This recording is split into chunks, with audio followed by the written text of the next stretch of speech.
101.5. We got Skaz in the house. Street Team Joe is here. We're all fired up. We're going to have some fun on a Friday night with you at 617-779-0985. We're on YouTube as well. It is warm in here. It's got to be the lights. I feel like I should go get my sunglasses. Woo! How y'all doing out there? Where do we start today? Last night we started Red Sox, and I just want to let you know, validated. What we said, everything we said, it happened last night. So here we are again, starting off with a leadoff take, and here is my leadoff take. We now know the opponent for the Boston Celtics. They will take on the New York Knicks in the semifinals starting on Monday night in Boston. The betting odds, right now, the Celtics are minus 900 to win the series. That's putting up $9 to win $1. 900 to win 100. I thought it was high. I think it's a little high. So I'm going to probably, as a person who's been unbiased and consistent about the Celtics for 2 years. Last year, I told you that they can win by playing by their philosophy. I called it front-running basketball, and they won a championship doing it. It happened. It was fact. I told you at the beginning of this year, Peyton Pritchard would be the sixth man of the year, and it happened. I told you that they're going to go back-to-back. I still think that's going to happen. But I think that there's too many cocky people around here regarding the New York Knicks. Now, I know when Vegas doesn't lie. When they set these odds, they're trying to get money on both sides. And let me tell you, plus 550 for New York is juicy. I don't think they're going to win, but that's the value. Here's the other side of it. How many games will it go? The Celtics absolutely dominated the New York Knicks, and the New York Knicks lost to any good team this year. That's a fact. Regular season, that happened. I'm going to temper my expectations a little bit on this series. I think people are too cocky right now. I think there's too much confidence right now in just the Celtics showing up and beating the New York Knicks. I think they will. I think that they can attack both Karl Anthony Towns and Jalen Brunson. I think Kristaps Porzingis could be the difference maker in this series. And I know that Jalen Brunson hit a crunch time player of the year, by the way, hit a big game-winning shot to advance. I would just temper some expectations as far as 5-6 games. The over-under for Celtics versus New York Knicks is 5.5. Right now, it's about 185, 145 between that it goes under 5.5 games. Everyone's saying Celtics in 5. I think it may be a little bit more difficult than that. I think they win the series. I just want to temper some expectations.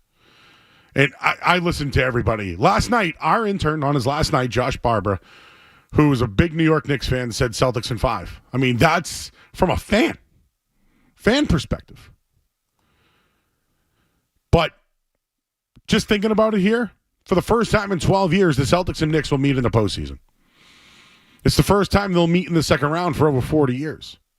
The Celtics have owned New York. They've won 8 of their last 9 meetings. They swept them in 4 games this year.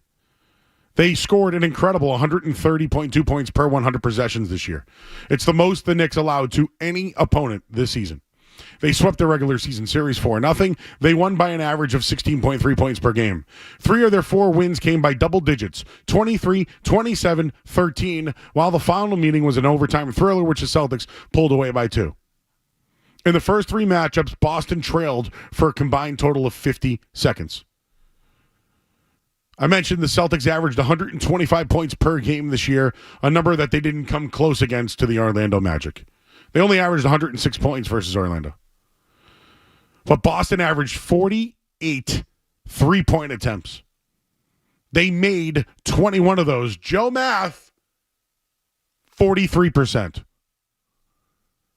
They assisted on 27 of those assists. They shot 50% from the field. They only turned the ball over 10 times a game versus New York. I mentioned their offensive rating was 130. Insane. Those numbers are great for the Celtics. They're 14-1 when scoring 125 or more. They're 32-3 this year when they score over 120. They're 20-1 when they hit 21 or more threes. They're 39-4 when they dish out 26 or more assists, and they're 23-2 when they shoot 50% or better from the field. What can I tell you? If Jason Tatum was putting up big numbers against Orlando, what's he going to do to the New York Knicks?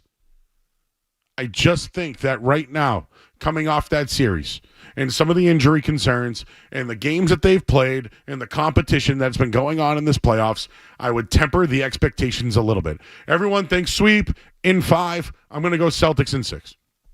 It might stretch out a little bit more.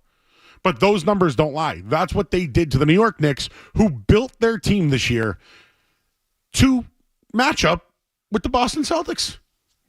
It didn't during the regular season. Now, here's one of the keys to the series. Drew Holiday was the best defender during the regular season. Will he be ready to go? Drew Holiday would cover Jalen Brunson, Bridges, Hart, Anunoby, even Cat at times. I mentioned the odds, minus 900. The over-under's 5.5. No team has taken the Celtics to 6 games in 2 playoff seasons. Is it the return of Missoula Ball? 21 made threes per game. Most of any Knicks opponent. I think we have a series here. I do think the Celtics will move on. The key to this series is going to be Kristaps Porzingis against his old team. Will he be healthy? Can he adjust from some of the struggles he had against Orlando? He was great on the pick and roll. He was great around the basket. But when it came to mismatches and one-on-one plays, he struggled to finish. It was one of the worst series he's had, to be honest with you. And he hasn't been to the playoffs much in his career, but I think he's the key to winning this series. I have a bunch of numbers when it comes to the Celtics and Knicks and how many pick and rolls that they went against Karl Anthony Towns, how Jalen Brunson played, how they did in the pick and roll, ball screens, you name it. I got them all. I heard a lot of confidence today from Celtics fans. And on this show, you'll hear a lot of confidence. I think New York can stretch it a little bit longer. But there's no way. At least I would say, based off the betting odds, the Celtics lose this series. But New York's built for this. They built their team for this. They gave up multiple first-round picks for Bridges. Tom Thibodeau, can he slow the game down? Do they have guys that can defend Jason Tatum? I'm going to say no based off some of the numbers I'll give you. But it's the playoffs. It's a new series. The Celtics had 5 days of rest. They just came off a pretty thrilling series with Detroit. Celtics have home court. They love playing in New York. I think we got ourselves a little bit of a showdown, but I would temper the under 5.5 expectations. I think this thing goes 6. We'll leave it there at 617-779-0985. We got Skaz here as well. I'll throw some numbers at you. We'll get his thoughts. We're here until 11 o'clock tonight. Oh, and I should mention the Kentucky Derby's tomorrow. So we're going to do a whole Kentucky Derby segment. I don't want to flex again one more time, but I've nailed this thing the last couple of years. And I know that there's only 19 horses at the moment. Some have obviously been scratched. But about 9:20 tonight, we'll do a Kentucky Derby breakdown. And later on, I got Joe Me the Money, some bets for this weekend. So a full show here on a Friday. I'm Joe Murray on 98.5 The Sports Hub. You're listening to Joe Murray on 98.5.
in the neighborhood. Happy Friday, everybody. Beautiful day outside. Kicking around. A little bit of traffic on 95 going south today. So hopefully you have us on. Celtics, New York Knicks. That's the matchup. This is, at least there'll be eyes on this one. I wonder what people think about the path. Is this an easy path? Is it an easy path? I had this, I would say about second quarter of the Orlando game, Game 5. I thought about the wear and tear that the Celtics have been on. And not just like Porzingis and Holiday. Because, again, I'll throw Holiday into the mix because he's been playing championship basketball with the Bucks for years and now with Boston. And Porzingis, again, is still coming off that injury. But think about how many playoff games Horford has played in. Brown, Tatum. I just was wondering, like, is it starting to wear down? Is that another factor about potentially repeating that could be difficult? And it is. The New York Knicks, again, I think they're posers. I think that their organization as a whole has done nothing in the existence of the NBA. I think they're the most overrated franchise in NBA history. For me, the New York Knicks, all I can remember is Hakeem Olajuwon all over Patrick Ewing in the OJ case, and during the OJ race, the Bronco chase. And yeah, there was some Pacers Knicks series that were pretty good. John Starks, that era. Then it became the Allen Houston era, the Carmelo Anthony era. And hey, the Knicks beat the Celtics in the playoffs one year. With Rondo as playing as one of the best players. So, for the most part, though, they're posers. They are. But they found Jalen Brunson. Like, they had a nice little thing. The Nova Knicks was a real thing until they moved on from some guys. The DiVincenzo's, guys like that.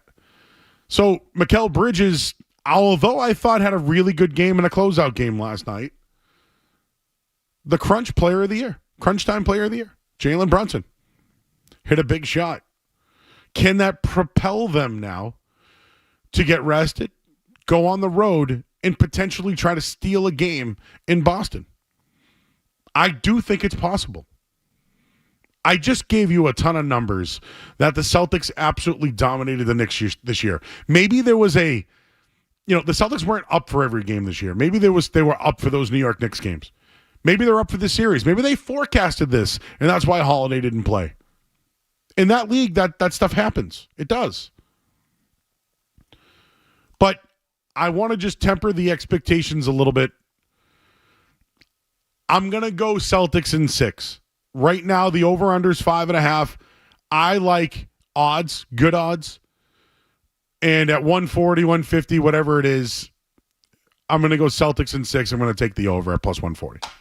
Skaz, did you hear the reaction of fans today and media today regarding Celtics-Knicks? And everyone says, this is they're going to kill them. They're going to crush them. I'm going to at least give them 6 games.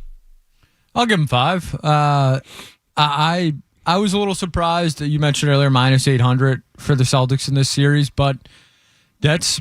it's 9 now. What has led you to believe that anything else is going to happen? The Celtics have absolutely dominated the Knicks. Tatum has dominated the Knicks. Jalen has had huge games in Madison Square Garden. Porzingis as well. I just think the Knicks don't. I think they're we mentioned this a little bit last night, but I think they're just the Celtics are a really bad matchup for the Knicks. The way the Knicks want to play plays right into the Celtics' hands. They have a big who wants to be out on the perimeter and shoot. The Celtics have, all the tools to match that, and better. So they have a small point guard who, for Derek White and Drew Holiday to cover. So I just think it's a real uphill battle for New York in this series. Oh, the numbers are insane. I mentioned Celtics had their best offense this season against New York. 130 offensive rating is huge. 21 made threes per game, huge. The 26 assists, huge. How about the other end now? Can the Celtics defend the Knicks? And and Drew Holiday is the key. I think they've kept them out, Scaz, because of this series.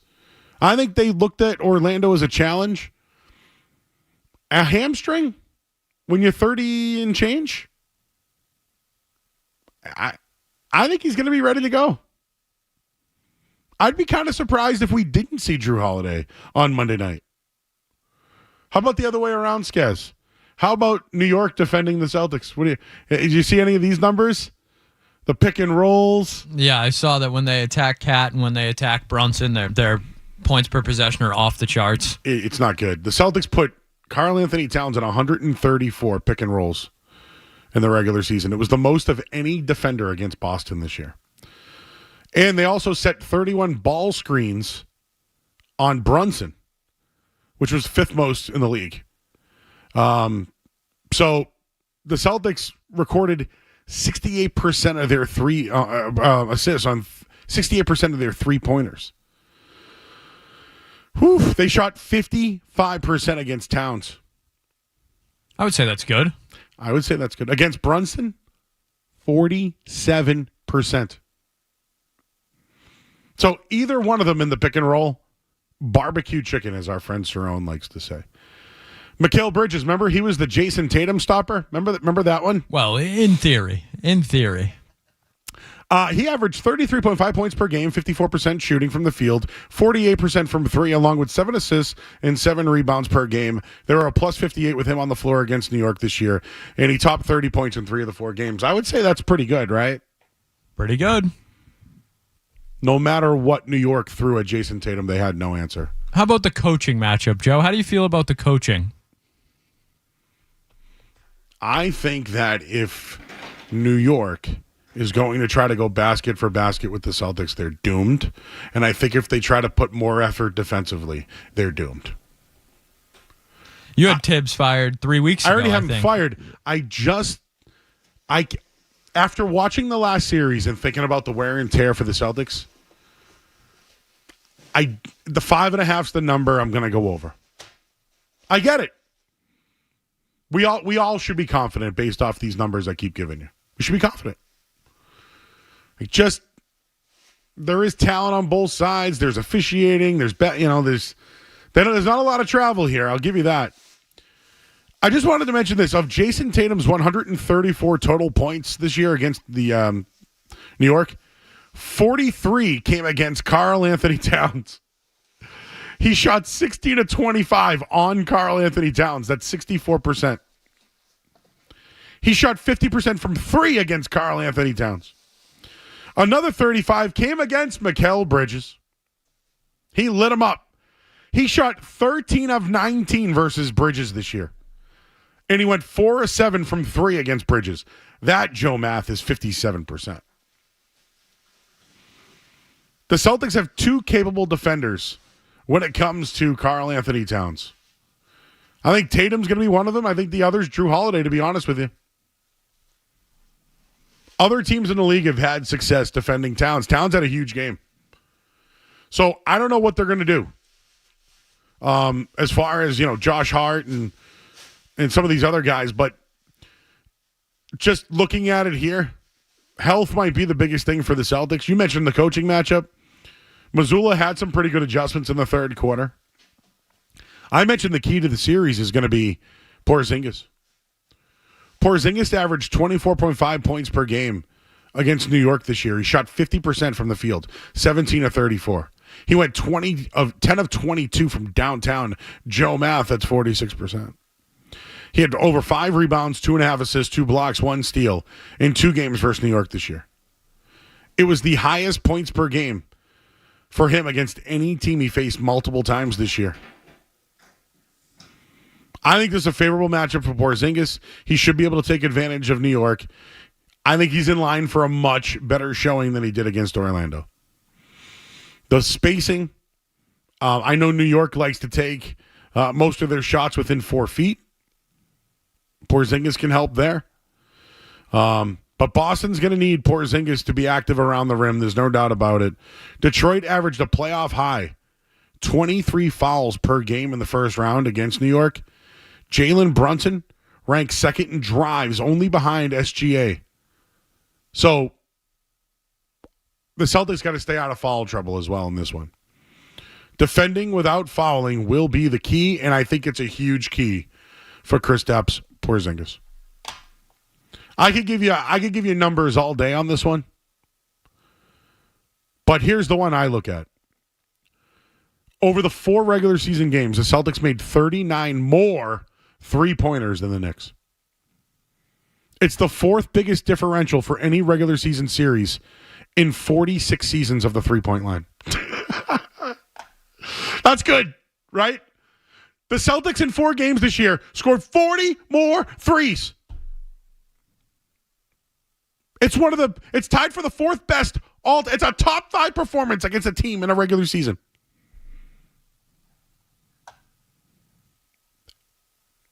I still think it's going to be Celtics in 6.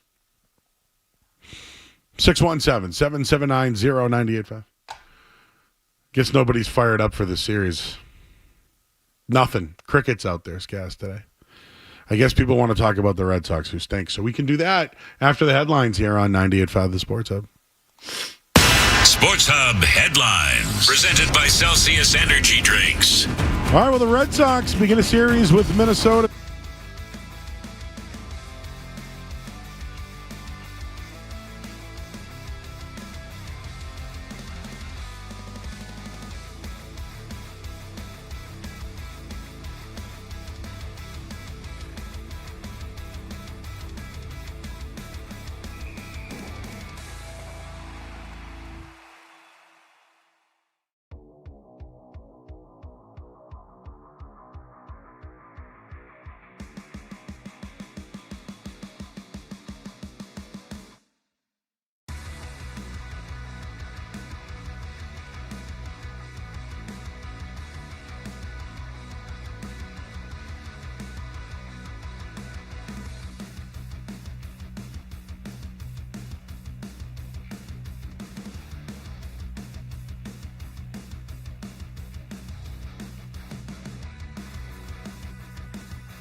just his pregame. They've been getting wholesale deals for years. It's Joe Murray on the Sports Zone. We got Jake and Peabody. What's up, Jake? Hey, what you were just saying resonated with me. I feel like I grew up, just got into sports when the Celtics beat the Rockets, and then lived through like 30 years of disappointment and heartbreak. And I think we're sleeping on this Celtics team. I mean, they play hard. They play great defense. They move the ball. Tatum's, I mean, maybe in years past, he wasn't as much of a killer, but, man, he stepped his game up this year. And this team's fun to watch, and they play hard. I just don't know why people are talking about Will Campbell's arm length as opposed to, a pretty great season from the Celtics. Oh, thank you. Okay, I was wondering where you're going with all that, Jake. Yes, at night here at 7 o'clock every night when there isn't a Celtics game, we talk Celtics. I try to be as unbiased as possible.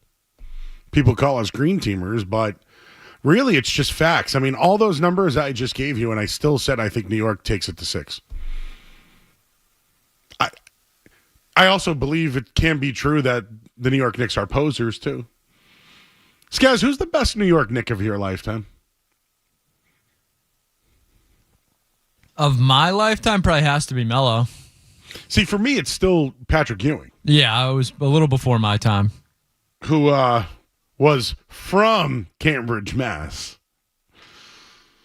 I don't consider him a local boy.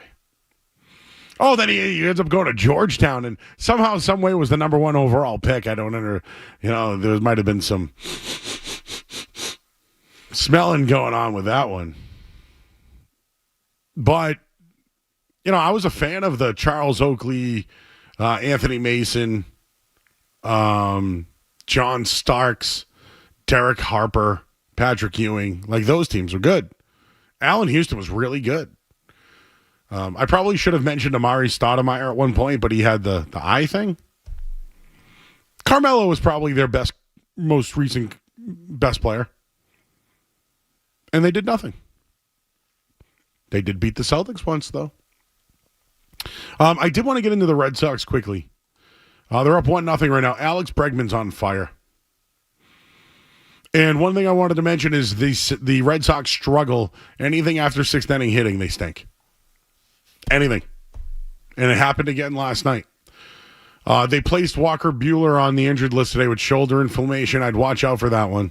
I'd also watch out for Christian Campbell being he's not on the IL yet, but a rib injury. Remember Casas had a rib injury last year too? I would just watch that. Couple other things I think we should mention just when it comes to the Red Sox. Throw the gas, not the ass. The home run to Vlad Guerrero last night was on changeup. Throw the gas, not the ass. It's in back-to-back games they have lost late because their bullpen, which has been very, very good, decides to not throw the gas. Here's another one. Vlad Guerrero's up at the plate with first base open, and they pitch to him, and he goes yard.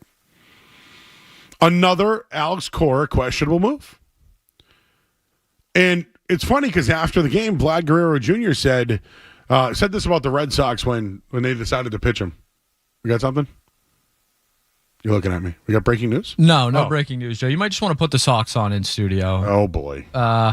I don't know exactly what happened, but Tristan Casas is down. It appears they're bringing out the stretcher for Tristan Casas right now.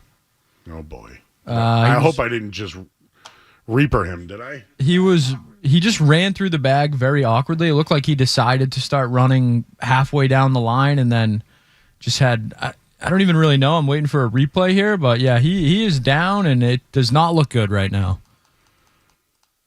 Tyler Milliken has tweeted, "I hate everything." He's in the car, right? I would have to imagine. Oh, Tyler. Prayers up for Tristan Casas. So I should probably put it on, huh? Yeah, everyone on the field's like on a knee. They have the stretcher out. The remotes are always next to me.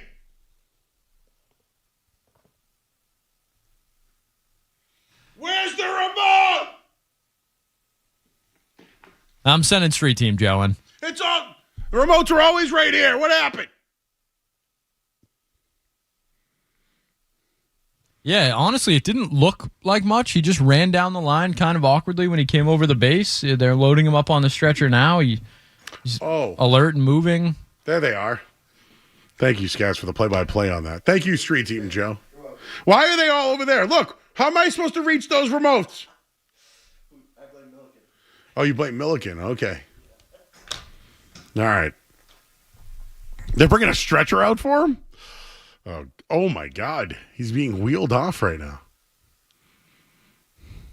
Well, the fans are clapping.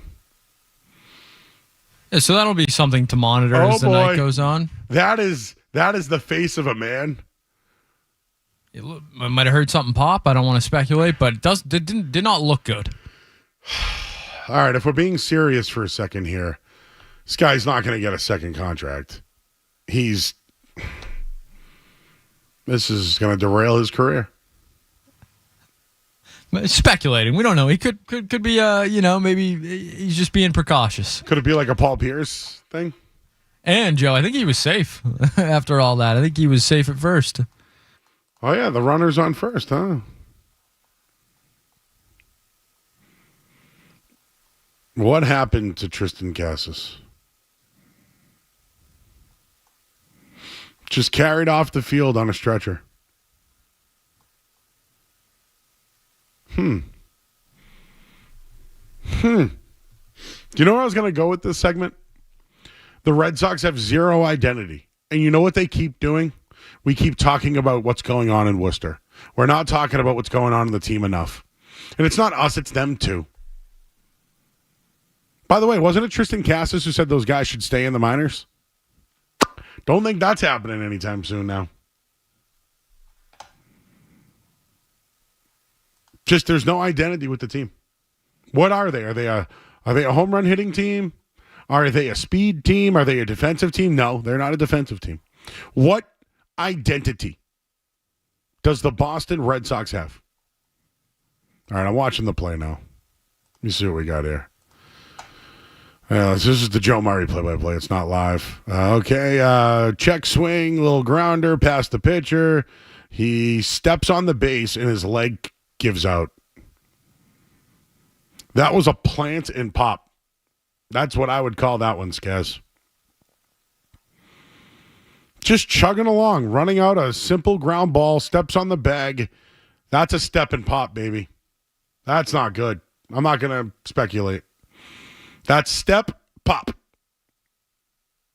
That guy plays on that bag how many times, and that happened in that one run? Was it his right leg or his left? Because he's holding his other leg. Okay, watching it here. He plants and he goes down. He grabs his left leg. So he planted with his right leg. Interesting.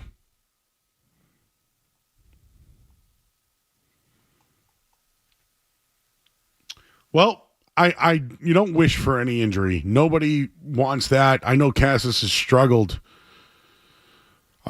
In a way, Skaz, I hope this is a rally. They rally around it, like a positive, negative for a positive.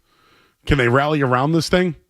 Like this was one of their guys they wanted in the middle of the lineup who was trying to get a big time contract. They obviously were trying to move him in the offseason. It didn't work out. He's a big part of their team. He's a personality. He's also someone that's been struggling, and it's unfortunate to see an injury, but this team needs something to rally around. Maybe this is it. Is that Roger Clemens up there? Roger Clemens is in the box. He's in George's box. He's in George's box. That's all I got right now, guys. They need something to rally around. Who is 17? I feel like I've never seen this guy before. David Hamilton. He's hitting 091. I've seen David Hamilton before. He just didn't remember him looking like that. Well, what else did I have for the Red Sox? We look at Worcester way too much, and guess what? Now we're really looking. Worcester. Worcester, Massachusetts. They got some hills. The Worcester Hills. It's a really big city. Oh, yeah. It's Tim McCone's hometown. Home of Pola Pack.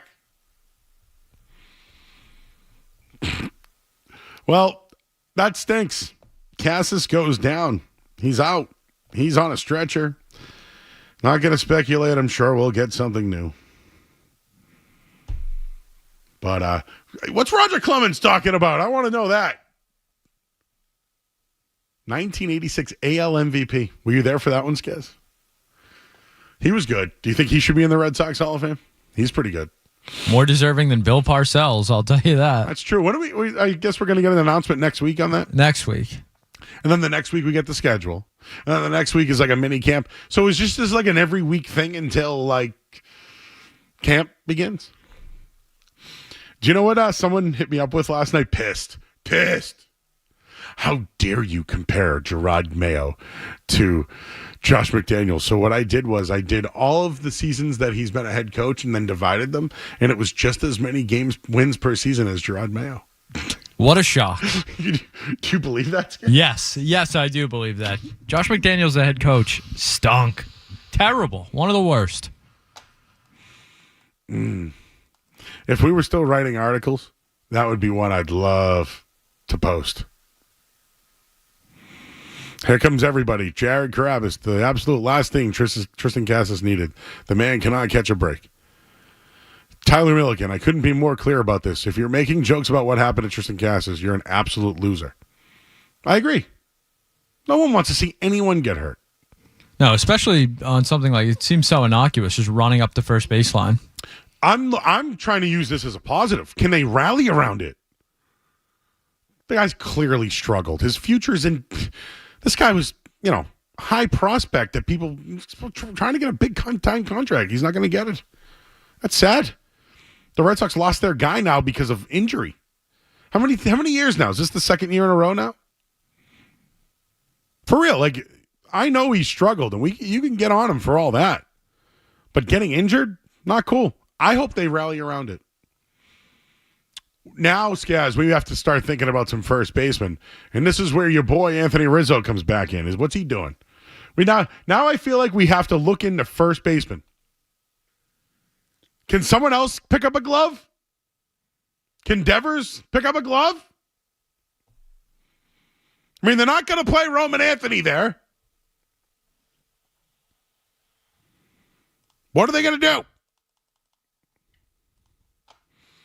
That stinks, dude.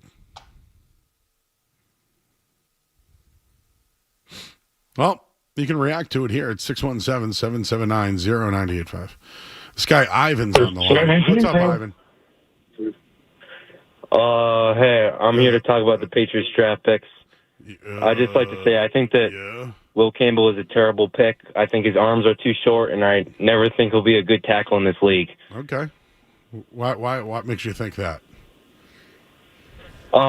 Just he gives me the wrong vibes because of his short arms. I think he's going to be terrible. I think overall the draft was pretty terrible. I mean, sticking a running back in the second round. I mean, what Ivan, a joke. You're in Boylston, Mass, huh? You ever play tackle in your life before? Yeah. You did. How long are your arms? I have no idea. So then why would you be commenting on someone else's arms if you don't know your own arms? Because his arms are measured at the combine. I don't really get the basis of this argument. I don't know. You're the one who's being condescending.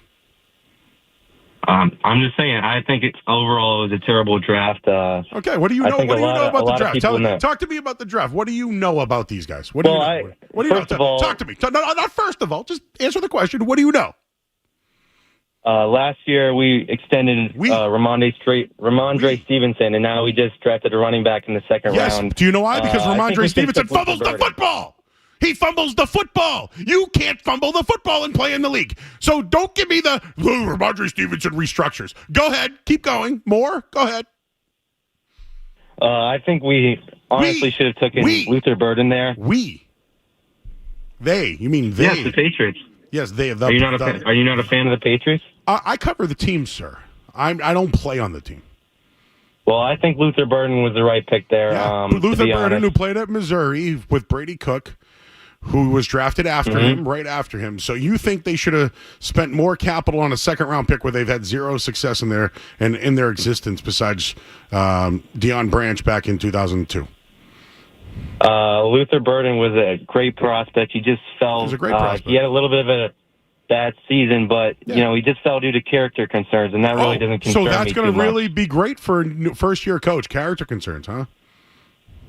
Yeah, I think it's something he should be able to deal with. If you're an NFL head coach, that's part of the job.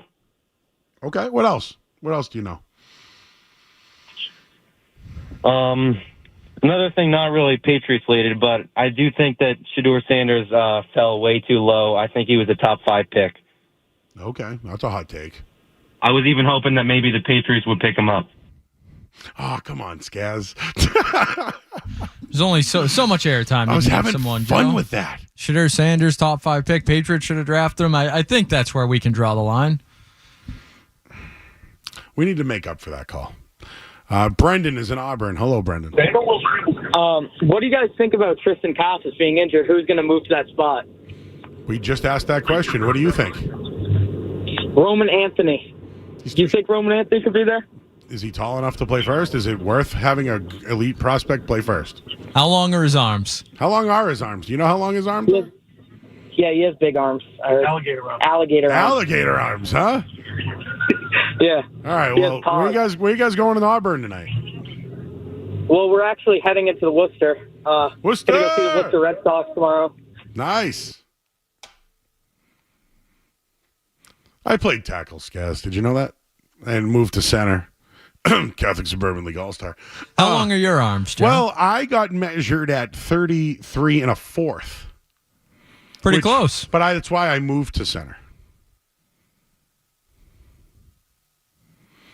Because they said, hey, when you're 6 foot, the 6'7" guys have the really long arms. I played first base too.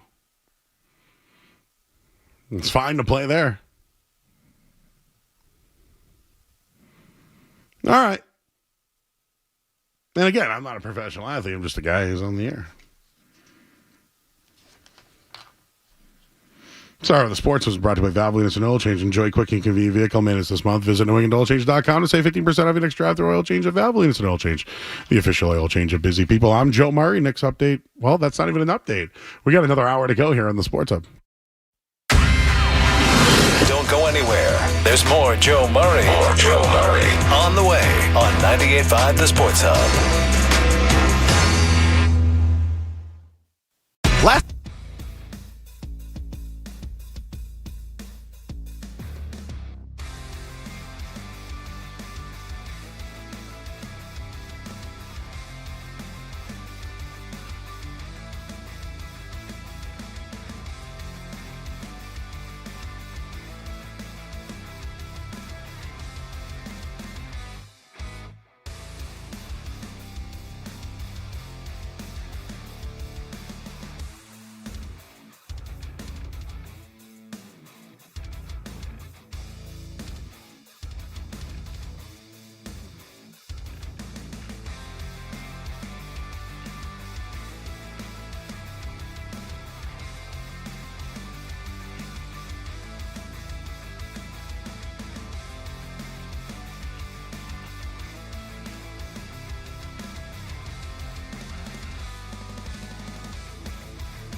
Back here on 98.5, the Sports Hub. This sounds like a guy playing it on a keyboard. They not like us. They not like us. They not like us. Back here at hour number 2 of the Joe Show. Of the Joe Show. Of the Joe Show. Burn, burn, burn, burn. Dun, dun, dun, dun. Well, how are the calls going tonight, everybody? Let's talk to Pat. He's in Franklin, Massachusetts. Hello, Pat. All right. I need to up the game on these calls, Joe. Let's do it. Let's go. I have 3 points. Number one, my mom's in Worcester, so I'm debating taking her to the ground round for the new opening in Shrewsbury tomorrow for lunch. Wondering if you've been there yet. Nope. Thoughts? I missed the ground round, the Charlie Chaplin, the popcorn. I loved it. I think it would be very nostalgic to go. It's in Shrewsbury. It's off of Route 9. I think it would be a great idea. What would be your other options? Well, so other options for her is Altia's, which is a great brunch place, but I'm leaning there. But next question for you is, when is the Kowloon closing? Because my daughters, I get them there probably every 6 months. Want to see when I got to get them there before it shuts down. Well, what is their status? It's definitely going to close. I think they're going to have another summer outside, and then we'll figure it out. All right. Then one sports take. I'm a Villanova grad. Love my Villanova Knicks.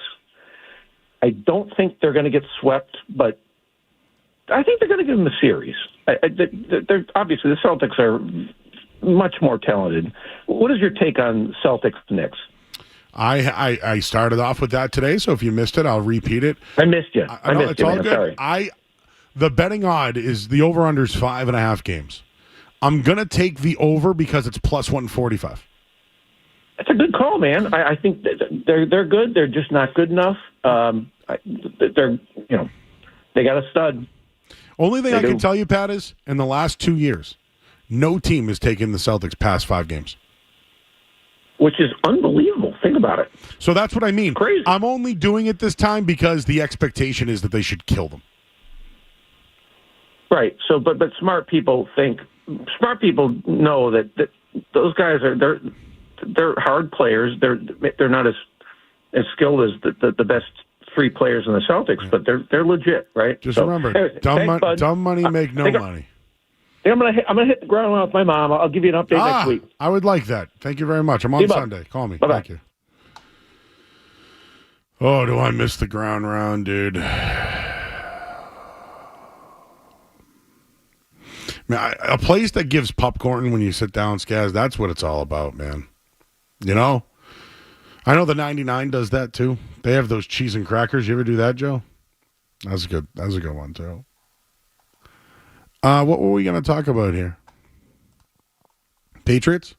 In the rundown for 8 o'clock, you had everyone loves Kyle Williams. Oh, Kyle Williams. He's a wide receiver. A lot of Kyle Williams talk, Joe. Can we play this clip that I threw in there? I know you got to dig it up a little bit, but Bruce Feldman, he's a big college football guy for The Athletic. They asked him who his favorite player in the NFL draft was this year, and he goes, the Patriots and Kyle Williams. Let's hear what Bruce Feldman had to say about Kyle Williams. Favorite player in the draft was not a freaks guy, but is Kyle Williams. The Patriots got a bunch of guys that I really like in a row. I mean, I like Will Campbell, but I think Travion Henderson is so dynamic and explosive. It wouldn't shock me if he ended up being the best running back in this group. He's really good out of the backfield. He's really, really good in pass protection. He's a lot further along than Genty is and some of those other guys. I really think Kyle Williams is such a stud. I mean, I think he can play inside and out. He's really shifty. He is a kid who showed up in big games. He also, what I give him an immense amount of credit for was in the bowl game they got into last year. They're in the Holiday Bowl. They're playing Syracuse. The head coach has already left. The offensive coordinator's gone to Oklahoma, taking a star quarterback with him. Almost nobody's playing. And he is. And he's setting, the Holiday Bowl record. But along the way, he gets hurt. He's in the injury tent. And I'm just thinking, all right, he's done. Why would he come back in the game? It's a meaningless bowl. They're losing pretty handily. But he does, and I think he's awesome. It's awesome. He's awesome. I'll be honest with you. I've watched him play a couple of times, guys. If you remember that Syracuse bowl game where who was their quarterback there? Former Ohio State quarterback there. They scored like literally 70. I think they scored 50 points, Syracuse. But this dude was good. He had a really good game, Kyle Williams. So he was on display in that game. From what I gather about him, my mind's eye, he was at UNLV, transferred to Washington State. He was with Cam Ward 1 year. He's got great production. I think the thing they like most about him is that he's not an X, but he's more of a slot that can play the Z. So almost like a Stephon Diggs type. I want to say he's bigger. But yeah, he caught 10 passes for 172 yards against Syracuse. They already have 5 wide receivers. So this is going to make them more competitive for sure in this one. I wouldn't necessarily say he's got incredible hands. But like some guys don't. Give you an idea of, I'm trying to give you, you know who never did? Quentin Johnston. Remember him? First round pick. Was he a first round pick? Yeah, with the Chargers. Doesn't have good hands. 5'11", 190. But the guy had a ton of targets at Washington State and played with some pretty good quarterbacks as well. So his projected role, I think, is going to be probably, I don't know, him and Mac Hollins probably. I think he can play in the slot, though. And who knows what the status of Stephon Diggs is yet, but he does have position versatility, which is something I don't think Jalen Polk has. I'm trying to think of some of their other wide receivers. Booty's more of an X on the outside. But this guy needs to be better. Like, I think Kayshon Bouttey's a nice player. I do. Don't you think he needs to be better than him? To draft him in the 3rd round? I think people are very excited about Williams. But it's rare for a 3rd-round receiver to make a major contribution in their rookie season. Of the 23 receivers who received playing time as a 3rd-round pick as a rookie the last 5 seasons, 15 were held under 250 yards. The only 3 who reached over 500 yards, Josh Downs, Tank Dell, Michael Wilson. Skaz, if I told you that Kyle Williams was Josh Downs, Tank Dell, or Michael Wilson, would you be happy? If he's Tank Dell, yeah. He's bigger than Tank Dell. Josh Downs, I like with the Colts. Yeah, good player. Good player, fine. Michael Wilson, he's got Marvin Harrison now ahead of him. He's fine. Michael Wilson's fine. But the way that everyone's talking about this guy, doesn't it sound like if he can be Tank Dell, then boom. Can he make an impact in Josh McDaniels' first-year offense? I still wonder. It is a pass-heavy offense. Drake May will be throwing him the passes. Patriots invested in capital in this kid. They don't have starting wide receivers. Maybe it's a lottery ticket. He's no Luther Burden. I mean, jeez. Beast of Luther Burden. Just overlook those character concerns with your second-year quarterback and rookie head coach. No big deal. But, Joe, we did a lot of Josh McDaniels talk last night, and I heard a little bit of Gasper today, and I thought he was really good on the Belichick stuff and some of the Josh McDaniels stuff. But a point he brought up that I thought was really good, and I'm wondering, get your perspective on it, and probably John's as well. We'll have him shortly, but Tom Brady and Josh McDaniels worked incredibly well together. Obviously, Brady deserves the lion's share of the credit, but Tom Brady was a cerebral quarterback. Is that how you would describe him? Yes. He knew defenses better than anybody. There was a lot of thinking in that offense. He was making a ton of decisions. Does the way Tom Brady played quarterback or did play quarterback remind you in any way of what Drake May does on the field? Not at all. Does that make you nervous at all? With Josh McDaniels, yes. There's so many unknowns. If it's true in Bill Belichick's book that his biggest regret was not drafting Lamar Jackson, is that something that could have helped Josh McDaniels. I think that's such a cop out by Bill to say that in his book. Okay. Do you think that Lamar Jackson and Josh McDaniels could have worked together? I think I could be Lamar Jackson's offensive coordinator. He's maybe the most talented guy in the league. As far as skill goes, absolutely. Yeah. So do you think I think he can work with Drake May. The problem is they're going to take the training wheels off of Drake May. Like, May plays a I don't want to use the word reckless, Skaz. What's another way to say he plays a running is part of his game. And in the NFL, you can take hits, you can be tough, but concussions are real. Like, everyone gets them in the league. In a pass-heavy offense, though, I wonder if they're going to take the wheels off of Drake May and kind of go short to the point where you need to target guys. Joe, would you like the 3 best... This is Street Team Joe's research. I'm not trying to throw him under the bus, but just giving proper credit. The 3 best wide receivers taken in the 3rd round over the last 15, 20 years. Oh, please. Emmanuel Sanders, Kenny Golladay, Keenan Allen. Keenan Allen was good. Golladay? Kenny Golladay. Lions. Giants. Yeah. Manny Sanders was pretty good. Emmanuel Sanders played with a Hall of Famer. Okay. 2 out of 3 ain't bad. Yeah, but out of how many? And I just gave you Josh Downs and Tank Dell and to think it's a lottery ticket. It's a lottery ticket. But the fact that he's versatile, I think, can really help him in this offense. We'll talk to John Sarianides. He's from New England Football Journal. What's he know about Kyle Williams? We'll ask him. We're going to ask him about Mayo versus McDaniel. Why not, right? Let's do it. John Sarianides, New England Football Journal, joins us next here on 98.5 The Sports Hub. You're listening to Joe. You're listening to Joe Murray.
Everybody loves the draft. Everybody loves Kyle Williams. The Patriots are the best drafters ever. Everything is awesome. Let's hear what John Sarianides has to say about it from New England Football Journal. John, are people overrating what the Patriots did in the draft this year? First of all, before I answer that question, good evening. And second of all, before the end of this segment, I'd like to get Joe Hetfield again. Ooh, yeah! That's actually pretty good. Oh, Joe yeah, dude. I used to do a little Metallica back in my day. Nice. A little karaoke back in the day? Actually, before I was ever in radio, John, I used to try to be in a band. And I believe that. I'd be like, say your prayers, little one. You know, I do all that kind of stuff. I like it. Yeah. As far as the Patriots are concerned, I mean, my feelings on draft grades and evaluating drafts have drastically changed in recent years, Joe. Just like mock drafts, I find these all to be fruitless endeavors for the most part. On paper, when you look at the players that they drafted and brought in, and you look at what they've done, yes, they've had a good draft. Is it overrated? I think it's too early to tell. There's a lot of upside, a lot of potential there. But certainly, when you look at some of these guys and their upside, yes, they may not reach the potential ceiling there. But there's a lot to like. Let's put it that way. Fans should be excited about this group that they brought in. All right, Kyle Williams seems to be some people's best pick in the draft or favorite pick in the draft. I know The Athletic had him as the best. Here's what I remember from him. I know he transferred from UNLV, played with Cam Ward, and in this past season against Syracuse, he had a huge bowl game. So I at least am familiar with the player. He's very versatile.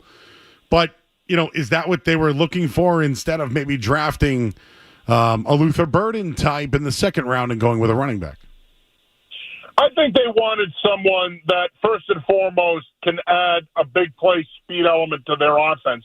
Let's not forget, when you look at this draft class, heavy emphasis on relative athletic scores. They're back to doing what they were doing a couple of years ago. I think the only difference this time around is I think they drafted better players in regards to RAS scores. But I think Williams gives them a guy who can operate out of the slot. He can play the X, the F, the Z. He gives them a vertical threat.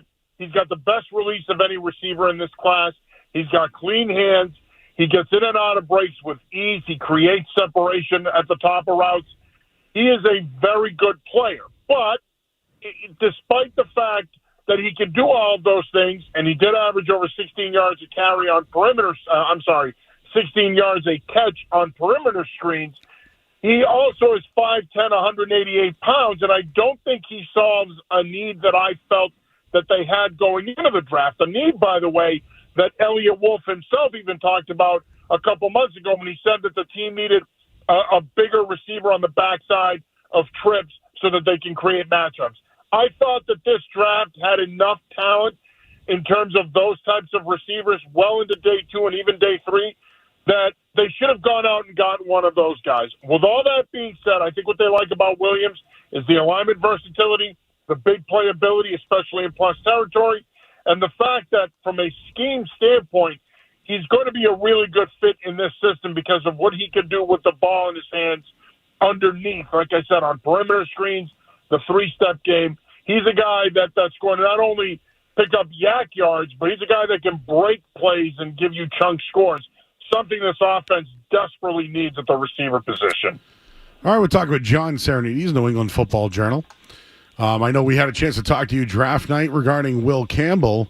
What can you tell us about the center from Georgia? And, you think there's any other movement when it comes to the Patriots offensive line, Cole Strange, et cetera? Well, I mean, there was a report the other day that they're not going to be picking up his 5th-year option. So that's not a surprise. No one should be surprised by that. I think we all knew they probably wouldn't pick it up.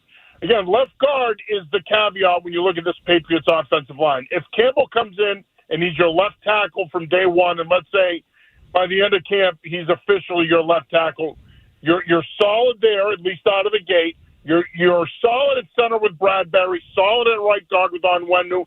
Right tackle, you're solid there with Morgan Moses. It's going to be left guard that they figure out. In a perfect world, Cole Strange is your starting left guard. If he's not, then you're hoping he's competing with Bradbury at center. Now, as far as what I think of Jared Wilson out of Georgia, I like him a lot. I really do. I love the athleticism. I'm a little unconventional in my thinking, Joe. I think long-term with that athleticism and that lateral quickness, I think he should play guard because you want to take advantage of that athleticism and ability to get on a perimeter and on pin and pull run plays and logging people and getting out in protection. You want a guy that can get out there and set an edge, and he can do that for you, and he can get to the second level with relative quickness and efficiency. So he's a player that I really like. I think he's going to be in the mix sooner than later, but I think at least in 2025, in an ideal world, it's Campbell, it's Strange, it's Bradbury, it's Onwenu, it's Moses, and then you go from there. You give a guy like that a chance to marinate and develop, and maybe he becomes a part of your plans in 2026 when you will need those young linemen to step up. John, what's a part of Drake May's game that we'll see this year that we couldn't see last year? Well, I think you will see more of an emphasis on taking care of the football. I think he will be better with taking care of the football, particularly when it comes to handling the football as a runner and in the pocket. So I do think you're going to see an improvement there because, A, Vrabel's not going to tolerate the turnovers. B, it's going to be a point of emphasis, and McDaniels is going to work it out of him. And C, I think that their offense is going to be a little bit like what we saw for 20-plus years under Belichick and Brady, which is they're going to reemphasize perimeter screens. They're going to reemphasize three-step drop, quick five, play action. So they're going to work to get the ball out of his hands quicker. So I think in regards to his game, I think you're going to see him do a better job of taking care of the football this year versus his rookie season. I just wonder if they're going to let him run more. And in Josh McDaniels' offense, is it going to be about being accurate and getting the ball out fast and less risk plays? Is that kind of where you're going about? Is that kind of what you mean is maybe less risky plays and getting the ball out faster, similar to what we saw in the past years? Yes, absolutely. Like I said, I think those elements of that Brady-Belichick offense are still going to be there with McDaniels. I'm sure he updated the system. He's updated the terminology. He's added to it in terms of movements and shifts and RPOs. But I still think at its core, this offense is a timing offense. It's a timing passing game, and it's going to be about getting May into rhythm, getting him on the same page with his receivers, making the proper read, and getting the ball out quick. And so I think that there's going to be a heavy emphasis on that this spring and getting into fall camp. But, again, Drake May has got to start, above all else, he's got to make sure he's taking care of the football. As far as running him is concerned, it remains to be seen, Joe. I have a hard time believing, even if McDaniels is adding new wrinkles into this system, I have a hard time believing that running him on designed quarterback runs is going to be a point of emphasis. I just don't see it, especially when you consider he picked up a couple of concussions last year. I'm not so sure that that's going to be their plan. I think they're going to want him to be a better player from the pocket and develop more as a pocket passer versus scrambling around and being a runner. John, you know what take I hate more than anything that I've heard from so many people? We even got it tonight from a caller. It drove me nuts. Travion Henderson, they drafted a running back. Do people understand that this guy's a football player and an offensive weapon? I'm not even looking at him like he's a running back. This guy, again, college level, but in the national championship games, you see that screen he took to the house? Sure. He's an offensive option, not a running back. Would you agree? 100%. I couldn't understand for the life of me why people were complaining about that pick. And please spare me with the nonsense about need. They needed an edge rusher. They needed a wide receiver. Can we just stop? This team had no ability. Really, they haven't had the ability to make big plays in years. Never mind last year. They haven't had big play ability in a long time when it comes to the Patriots offensively. They needed to add more speed to this offense. We talked about that with Williams. It's the same thing with Henderson. In my opinion, Joe, he was a tremendous value pick at 38. You bring him in, he gets into that rotation with Stevenson and Gibson, and he's a guy that's going to get touches early. And here's the other thing to keep in mind. Josh McDaniels is back. You know the running back's going to become a bigger part of the passing game now. And need I remind you, this guy's the best pass-blocking back in this draft and the best receiving back in this draft. He is a diverse weapon that you're going to be able to do a lot of different things with. He's a guy that's played a lot of football in college. He was at Ohio State for 4 years. Yeah, he has a little bit of an injury history, something to keep an eye on. But if you can keep him fresh and you can plan 12 to 15 touches a game for him as a rookie, I promise you, provided he stays healthy, he will maximize those touches. Patriot fans cannot look at this as edge wide receiver versus running back and that they get enough value. He was one of the best players on the board at 38, and they took him. And need I remind people, Elliot Wolf said this a few weeks back, that they are going to take the best players on the board regardless of position. They did that with Henderson. All right, John, I got one for you. This is a Skaz special here. Now, granted, I kind of, embellished it a little bit more as well. But head coach, would you rather Gerard Mayo or Josh McDaniels? As a head coach? Yes. Josh McDaniels. Why? Josh McDaniels all day, because I'll say this, even though he failed at it twice, if you're asking me who I would hire today at this moment to run my franchise if I were an owner, I would go with the experienced guy, and I would go with Josh McDaniels. This is not a knock on Mayo, but as we saw last year, his lack of experience was a real problem. I wouldn't chance it. I would go with the more experienced guy. Skaz, any rebuttal? No, I mean, it's a fair answer. The only reason I'm on the Mayo side of it is because Josh McDaniels failed twice, as John mentioned. He failed spectacularly both times. And no one in the league wanted to hire the guy as an offensive coordinator this offseason. And he's sucked his entire career without Tom Brady and or without Bill Belichick. So I just think that from a head coaching perspective, Josh McDaniels has been a spectacular failure on teams that had some semblance of talent. I don't think Gerard Mayo's team last year had any real semblance of talent. I think that those are all fair points, but I do think it's important to remember, and again, I'm going to reiterate what I said earlier, Mayo was not ready to lead an organization, and we saw it last year. And I will take it a step further. You can make the argument that had the roster been better, that he would have been better. And that's a fair argument. Players make coaches. I don't care what anybody says.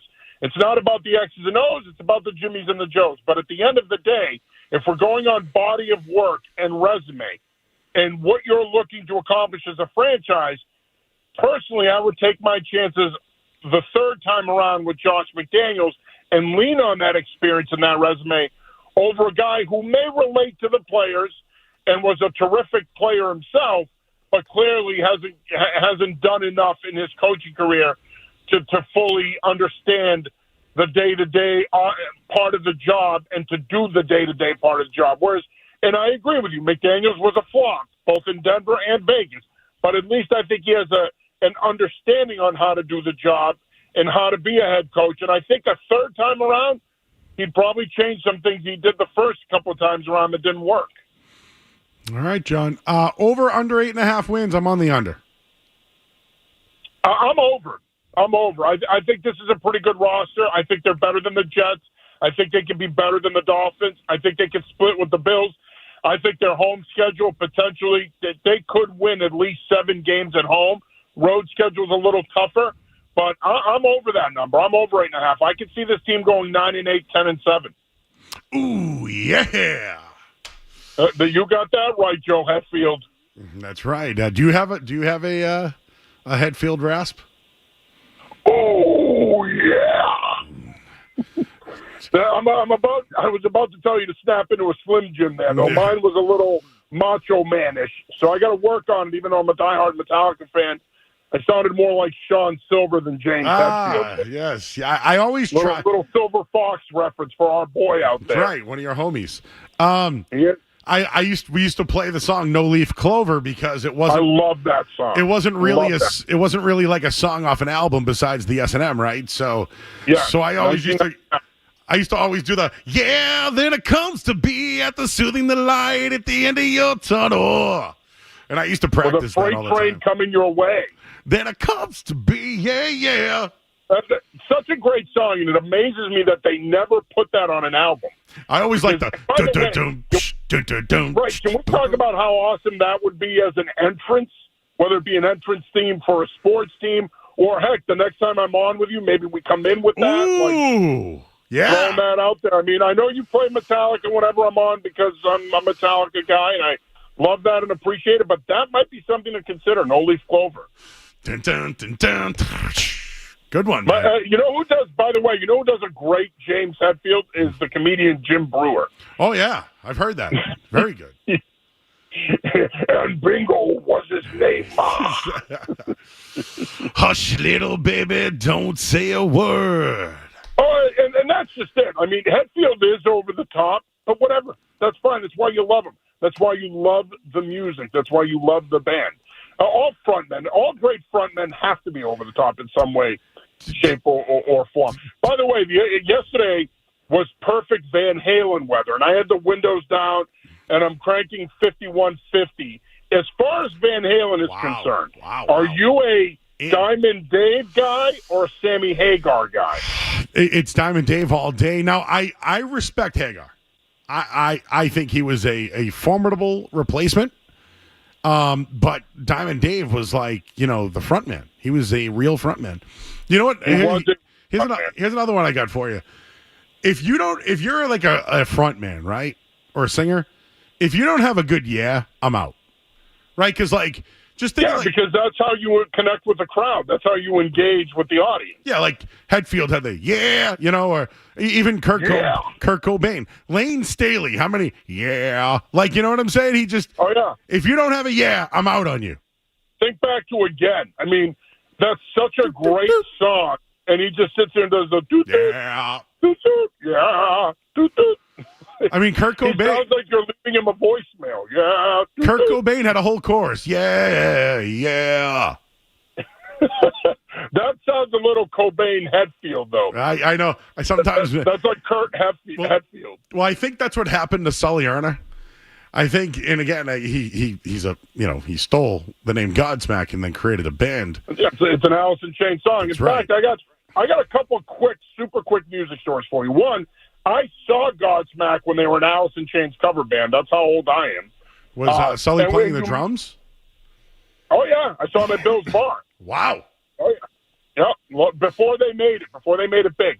But the other thing is, quick Sammy Hagar story. I forget, do you remember the pizza place in Faneuil Hall it was right by the Purple Shamrock in the corner there. I forget what the name of the place is. It shows you how long it's been since I've gone into the city. But one night I was in there with a buddy of mine. This was years ago when Sammy Hagar released his solo album. The song Mas Tequila was the first single off that album.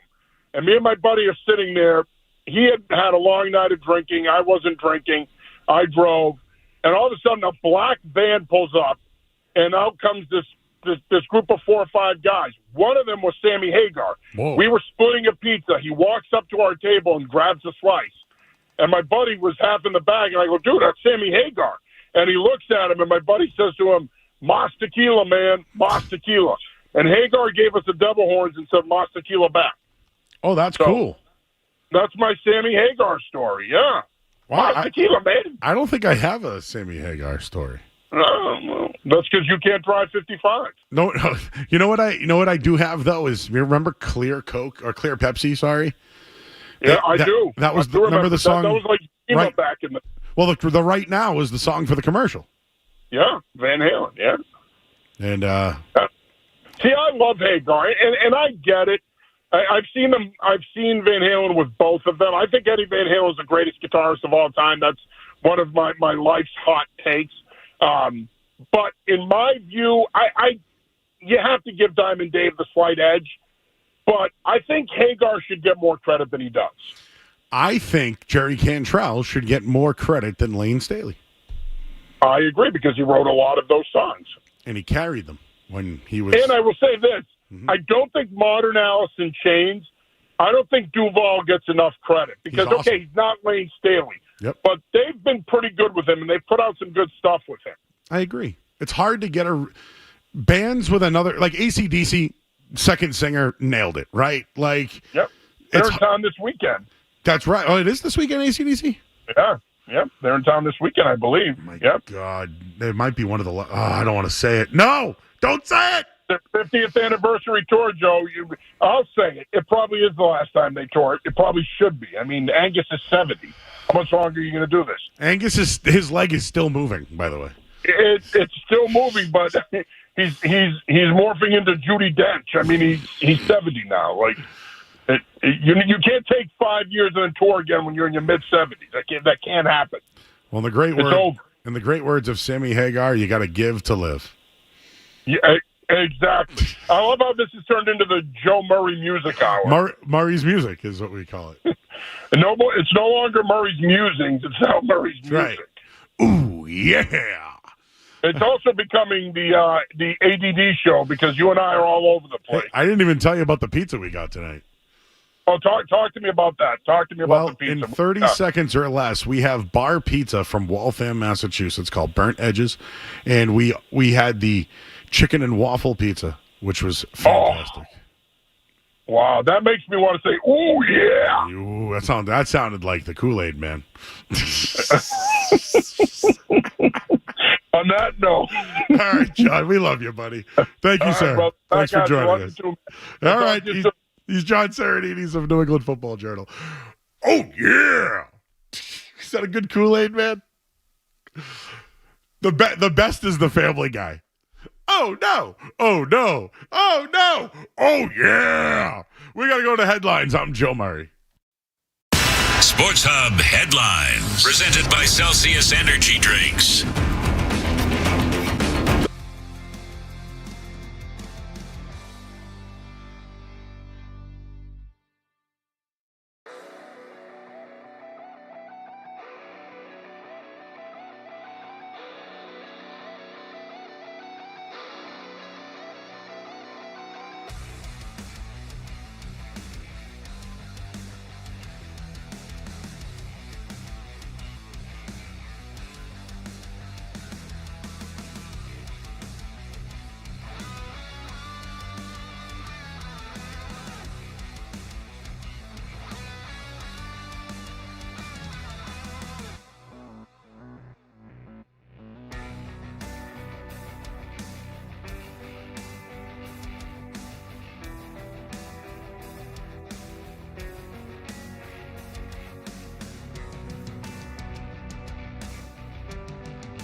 Our chat's rolling tonight.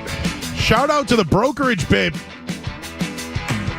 She ordered us some Burnt Edges pizza tonight. We had them. They're in Waltham. They're down the road. They're a bar pizza place. And she communicated with Skaz. Skaz set it up, picked up the delivery. Not only did we have it, Tyler Milliken approved it. Matt McCarthy approved it. Jay Stu approved it. Kevin Majore approved it. There is a, if you want to follow on Twitter, X, Street Team Joe tried many of the pies and gave instant reactions. And just so you know, Brokerage Babe won a big bet. And she shared some of the winnings with the show. So shout out to Julia. Great job. Guys, I have an L to take tonight. I always said that Bill Belichick would be back in the NFL. I don't think he's going to be in the NFL anymore.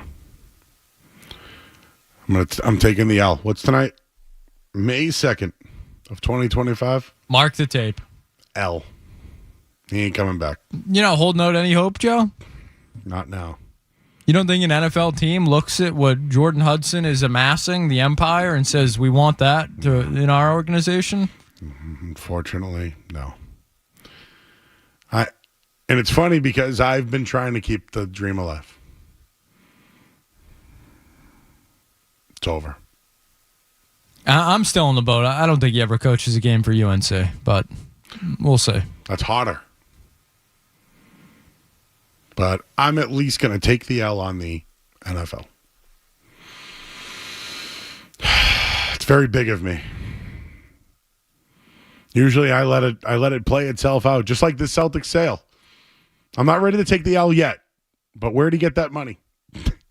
I'm hoping it's for Pags. I really do. They're like, hope one day it's like, yeah, I know it. I'm taking the L on Belichick coming back to the NFL. There's hills to die on. Bailey Zappi's better than Mac Jones, which I was right about. And the Celtics will win a championship playing front-running basketball. I've won all those arguments. This one, I'm going to bow down.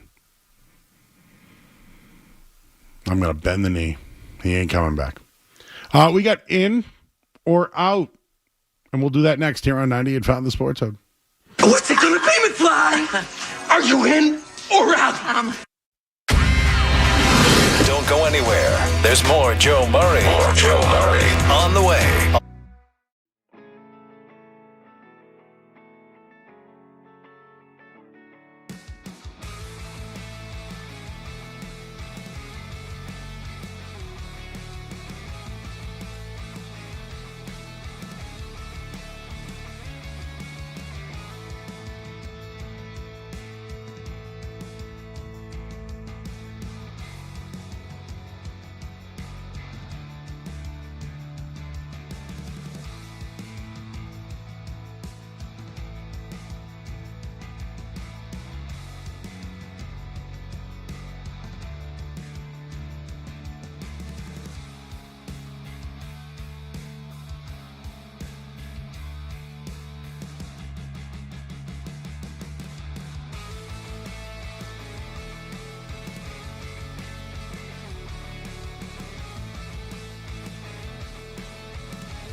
Joe Murray on the Sports Hub. Are you in or out? Gotta know without a doubt. I'm the one you need for a dirty deed. I'm the best. Success is guaranteed. Back here on 98.5 The Sports Hub. It's in or out. Friday edition, Skaz. What do we got tonight? Yeah, show. Nice end of the week. Another full show. Celtics game Monday night. I don't believe we have a time for that yet. Hoping 7 p.m., 7:30, but oh god, we shall see. Yeah, thought about that yet? Yeah, I don't know. What if it's like an 8:30 start? Are we here till 1? Don't be saying that, Joe. It's too early. Too early. We will start, Joe, with sports media news. I suppose you could call it, but a celebrity family feud, Joe, still going on, I guess, but. Joe, the Dan Patrick Show will be facing off against the Rich Eisen Show on Celebrity Family Feud. Are you in or out? Who's the host? I would imagine it's Steve. I don't know. In. Steve Harvey. Steve Harvey with Dan Patrick versus Rich Eisen. And then the other guys? The Danettes. In. Do you think there'd be an Adam Sandler question? Probably. I'm in on the Family Feud. You're a big Steve Harvey guy. I love Steve Harvey. I love the feud, too. You know why? Because, sometimes there might be some crazy answers up there. I've been watching the feud my whole life. Ray Combs was on. I'm trying to think of who. Al Borland. Wasn't he a host once? Who's that guy? That sounds right. He's the guy from... Tool Time there. Yes, yeah, Home Improvement. Richard Karn. Yes, thank you, Neil, for that. Neil. And then there was an old timer from way back in the day. He used to kiss everybody. What was his name? Man, I've been watching the feud my whole life. Talk about that, huh? Like, what about us? Who would be our family? The Sports Hub Family Feud team? Who would be our, like, what it would be like us and the producers? Just me and you, Joe? You're saying just the show? No, Neil's here at night. Okay, yeah, you know what? Neil's on our team. We got Neil. Street Team Joe. We got Street Team Joe. We need one more, right? Luis is here a lot. Let's bring Luis in. Might as well bring Luis in. Why not? We're the only ones here. And then we could go up against, like, the Felger and Maz show. So Felger, Maz, Jim, Stu, Majore. I feel good about if there's any pop culture questions. I think we handle them easily. I think we do. I think we do well. Some chirps back here that if there were some NBA questions, we would do pretty good against that show as well. Oh, there's chirps back there, huh? In on this one. Who I know what I would like. Morning show versus night show. So like Fred Hardy, Wallach. Yeah, I don't think we're winning that one, Joe. Fred Hardy, Wallach. Yeah, would it be Adam 12 and then Ryan Beaton? Yeah, I think so. Nick not included. I think, yeah, with the numbers on those shows, you'd have to go morning versus afternoon, I think. Yeah. So we'd have to take the midday? Potentially, yes. So Zoe, Beetle, McCone. Tom and Tyler. I don't feel great. Beetle is a worldly man. I feel like he's got his trivia. I know Hardy's a big Jeopardy guy as well, so I feel like we'd have a tall task in front of us, Joe. Milliken would do well. If there were any baseball questions, he would do fine. Anything outside of that, I'm not sure. Maybe a Mac Miller question. I think Milliken's a big fan of his. Everyone wants Nick. I'm not the one who picks the team. I just don't think he makes it. I don't think he makes the cut. Adam 12 or Nick, who do you want to answer questions? No offense, Nick, but like, it's just fact. All right, what's next? All right, Joe. Another re-release that's on its way. The 60th anniversary of The Sound of Music. The film will be re-released in theaters this September. Out. It is newly restored and remastered in 4K. No. You're out on The Sound of Music, Joe. Don't care. Move on. Who cares about The Sound of Music anymore? Music teachers, maybe? Who teaches that anymore? Theater kids, maybe? Nobody knows who Grease is or The Wizard of Oz. Never seen either. No, my point. Sound of Music.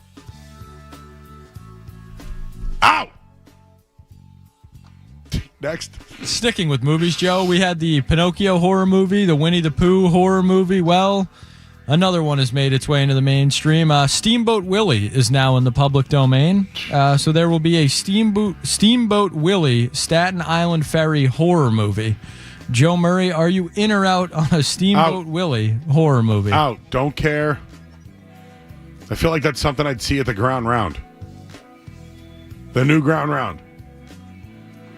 Who cares about Steamboat Willie? I want Mickey Mouse. You big Mickey guy, Joe? Yeah. Steamboat Willie. It's just like Snoopy the dog. I like Joe Cool and Snoopy. I don't care about the other animal, whatever he is. You're not a Woodstock guy? No. Steamboat. Don't get out of here with your Steamboat Willie. Is he? Never mind. All right, we'll head to the world of wrestling for this one, Thank Joe. you. I believe you put this in Slack earlier today. Ben Affleck said he would love to star as Ric Flair in a movie about Flair's life. Joe Murray, would you be in or out on Ben Affleck as Ric Flair?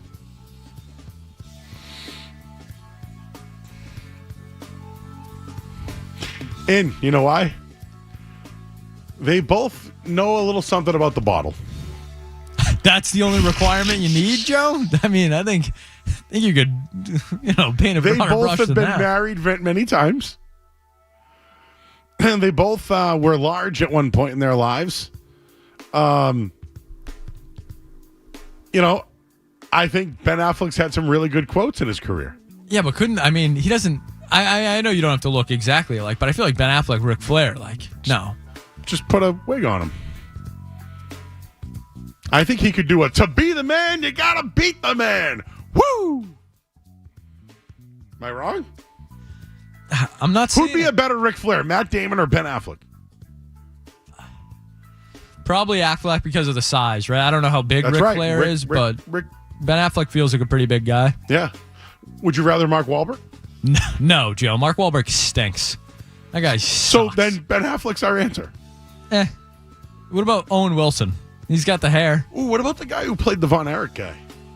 Efron or Jeremy Allen White? Efron. Can he be multiple wrestlers, though? The point here was Ben Affleck, who was once Batman. He was once Batman. If you're Batman, you can beat Ric Flair. Which Batman would make the best Ric Flair? Val Kilmer.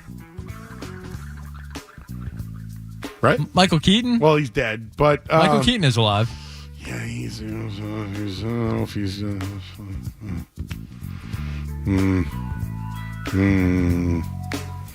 Clooney? Clooney is Ric Flair? He's too handsome. Too good looking. Too good looking. He'd make those suits look good, though, huh? I'm in on Affleck as Flair. In. That's a good one. I hope that happens. All right, Joe, this is a discussion we kind of had earlier in the night, but a lot of Knicks fans, some even New York media, have been speculating that Jalen Brunson is on a trajectory to be the greatest New York Knick of all time. Out. Are you? All right. He's not. He's no Patrick Ewing. He's no Melo. He's not even Willis Reed? I mean, best New York Knicks of all time. Phil Jackson. Walt Frazier.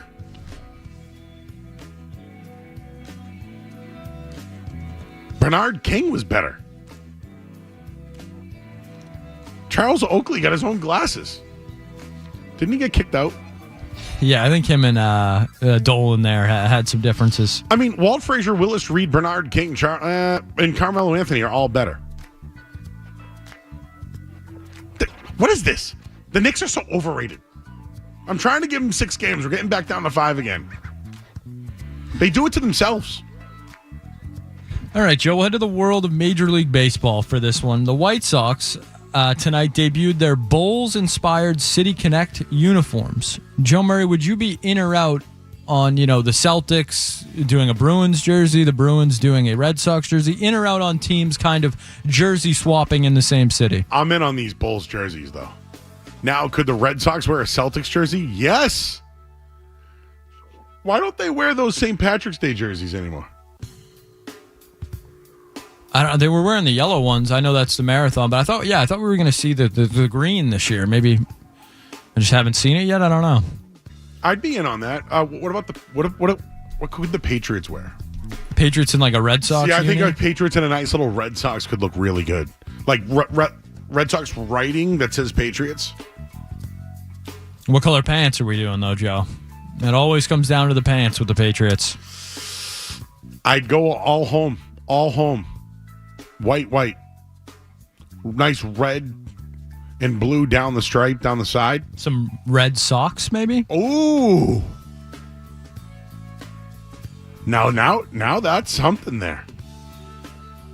Would it be the high socks or would it be the one with the... I think you got to go high. You know the one I'm talking about with like the little mid? slit? Yeah. Oh, yeah. So I never understood that as kids. We used to get that when we were in Little League for uniforms.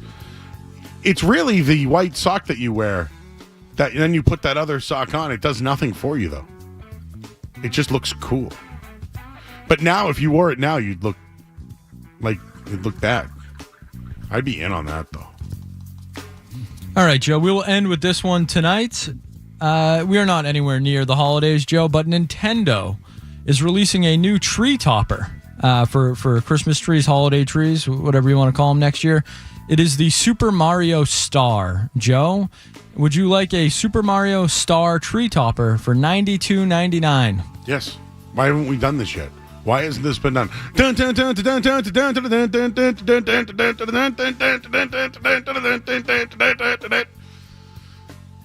haven't we done this years ago?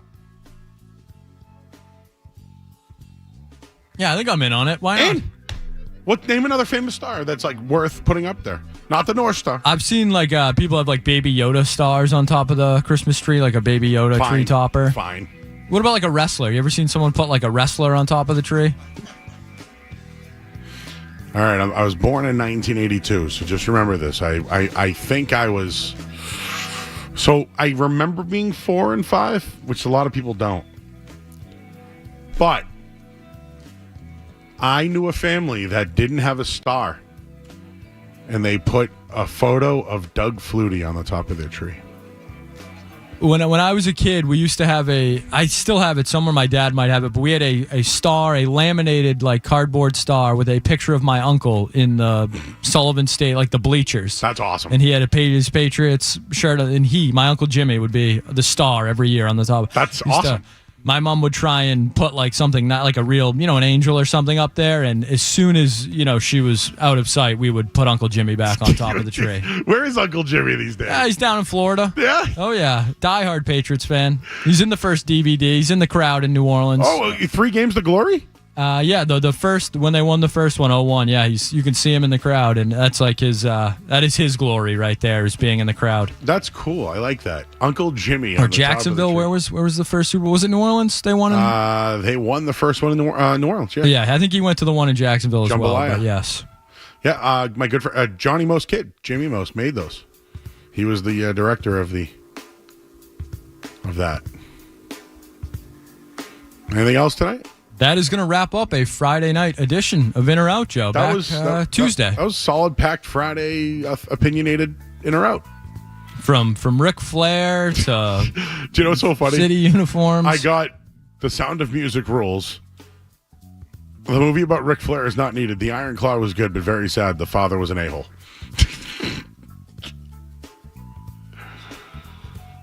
And then somebody said fade for something I said. Thank you. All right. In or out. We'll hit the headline. I'm Joe Murray. From the Tucker Tire Studios, the 18-time world champion Boston Celtics are looking for number 19. Tatum pulling up.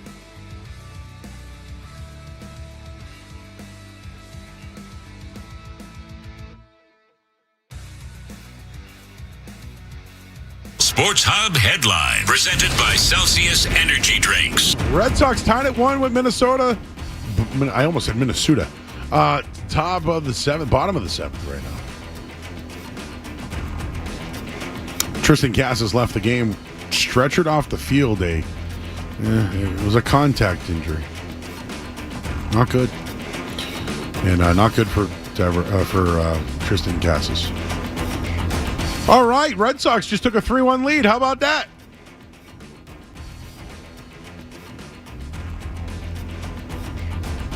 That was cool. What do we got here? NHL scores tie game between the Blues and the Jets. Rockets and Warriors about to tip off. Celtics will play Monday against the New York Knicks. Headlines, they are brought to you by Safety Insurance, providing comprehensive coverage for your auto, home, and business. Ask your independent agent about safety. I'm Joe Murray. Boston's best sports talk. There's an app for that. Download the Sports Hub app for loads of stuff. Absolutely free. Connect with the shows, get podcasts, and more. Get it where you get your apps. Or at 985sportshub.com. From FanDuel, coming up in just a little bit. I believe it's Joaquin Jaime. He's one of the guys that's actually on the ground with the jockeys and the horses. I love horses. If you've ever seen the movie Half Baked, Buttercup, I think was the name of the horse. Buttercup. Joe, 100% agree. Being out on Brunson is the best New York Knick ever. Dude would never get his own Monday Moon Star character. Hey, Joe, how you doing? I'm good, buddy. I know you're a big Market Basket fan. I got a sub tonight, steak and cheese for $6. What's your go-to there? So first off, all their subs are $6, which is amazing. I usually go turkey, cheese, bacon. I'm anti steak and cheese there. You know why? When they make the steak and cheese sub, it's like no one else exists. Mm-hmm. You say, hey, can I get a steak and cheese sub? And then they put their meat down and then they wait. They turn their back to you and they wait and just focus on the steak and cheese. They don't multitask. They don't help. They just watch the steak and cheese. They'll chop it up a little bit here and there. But it's like nobody else in line exists when they make a steak and cheese sub. Yeah, it's pretty terrible. But, Joe, do you ever call in beforehand or do you order at Market Basket? No, you can call in beforehand at Market Basket? Yeah, you just call to Market Kitchen and they can get that for you. I never knew this. Yeah, it's amazing. So there's a giant one. I know you're in Nashville. There's a giant one right next to us here in Waltham. Huge one. And I like to get the chicken fingers because I can pick my own sauces. I usually go blue cheese, ranch, barbecue, sweet and sour. Solid.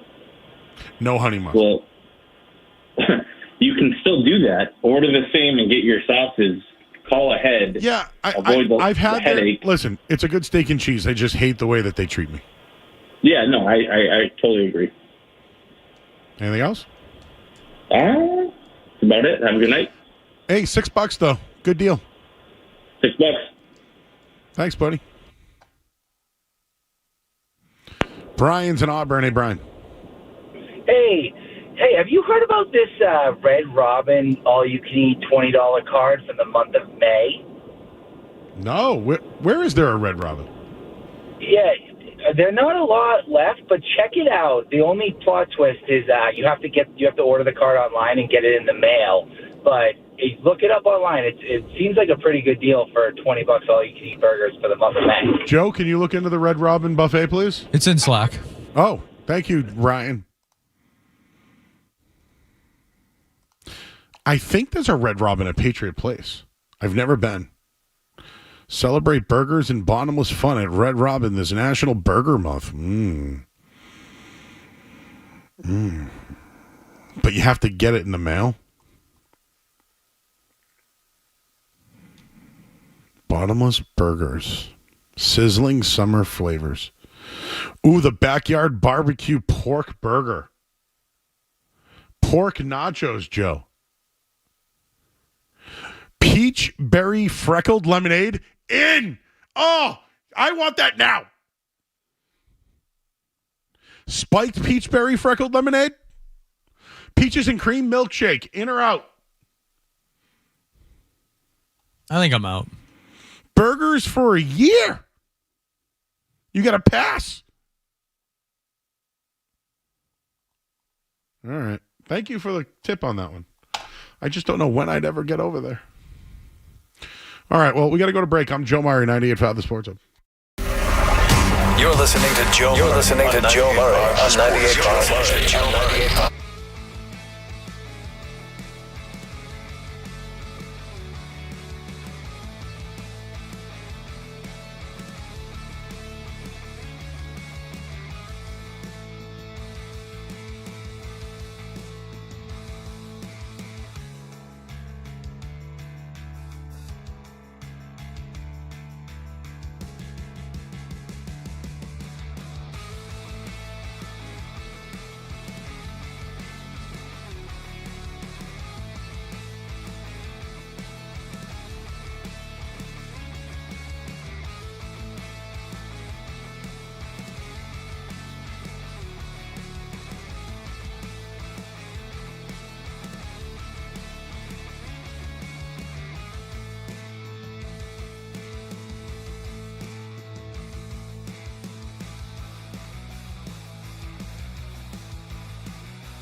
How you doing tonight? You're on with Joe Murray in Boston. Hey, Joe, I'm doing good. Good evening to you guys. Thanks for having me. Now, I've seen you on the track a couple of times. I actually, I like to dabble at the horses a little bit. It's, I got my first experience at Saratoga this year, and now I'm somewhat hooked on it. And obviously, Derby Day is one of the biggest days of the year. But can you just tell our listeners a little bit about maybe some of the scratches and how many horses are going to be at the Kentucky Derby this year? Well, first of all, going to Saratoga, that's one of my favorite racetracks to ever go to. I mean, that's Fenway Park in a way. If you're going to racing in Saratoga, just an old school feel to it. I absolutely love it. Mm-hmm. Oh, yeah, Joe, so the big defections in Derby 151 this year, Rodriguez for Bob Baffert. He was the 4-horse. He won the Wood Memorial in New York is his prep race going into the Derby. He's had a foot issue. He was scratched the other day. It's a major scratch from a pace standpoint because people thought, and I agree with them with the analysis, that he was one of the quickest horses in this race, at least early on. So he's a major defection with Rodriguez before being scratched. And then earlier this morning, Grande for Mike Ripoli and Todd Pletcher, he was second in the Wood Memorial behind Rodriguez. He also came up with a foot issue. He's been battling it for a couple days. He has also been scratched. So 2 defections out of here, and with the scratch of Rodriguez, that actually allows the 21 Baeza to be drawing now into the body of the field, into the body of the race, and Baeza is now a runner.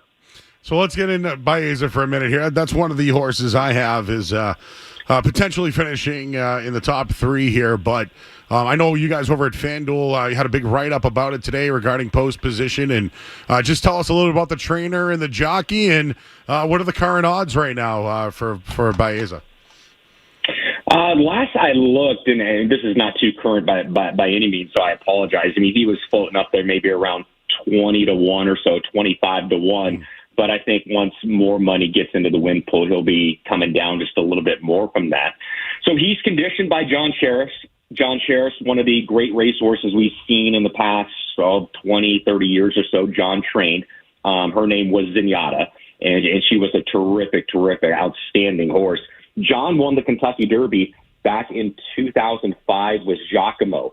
He was 50-1. It's one of the biggest upsets in Kentucky Derby history that John Sheriff trained. His jockey is Flavien Prat, riding Baeza. Flavien, he's a native of France. He's been in the States the last few years, but he is in the prime of his career right now. He is really taken his game to the next level. He won the Eclipse Award for the outstanding jockey in 2024, so he's coming off a career best season. Flavien has won the Kentucky Derby before, sort of.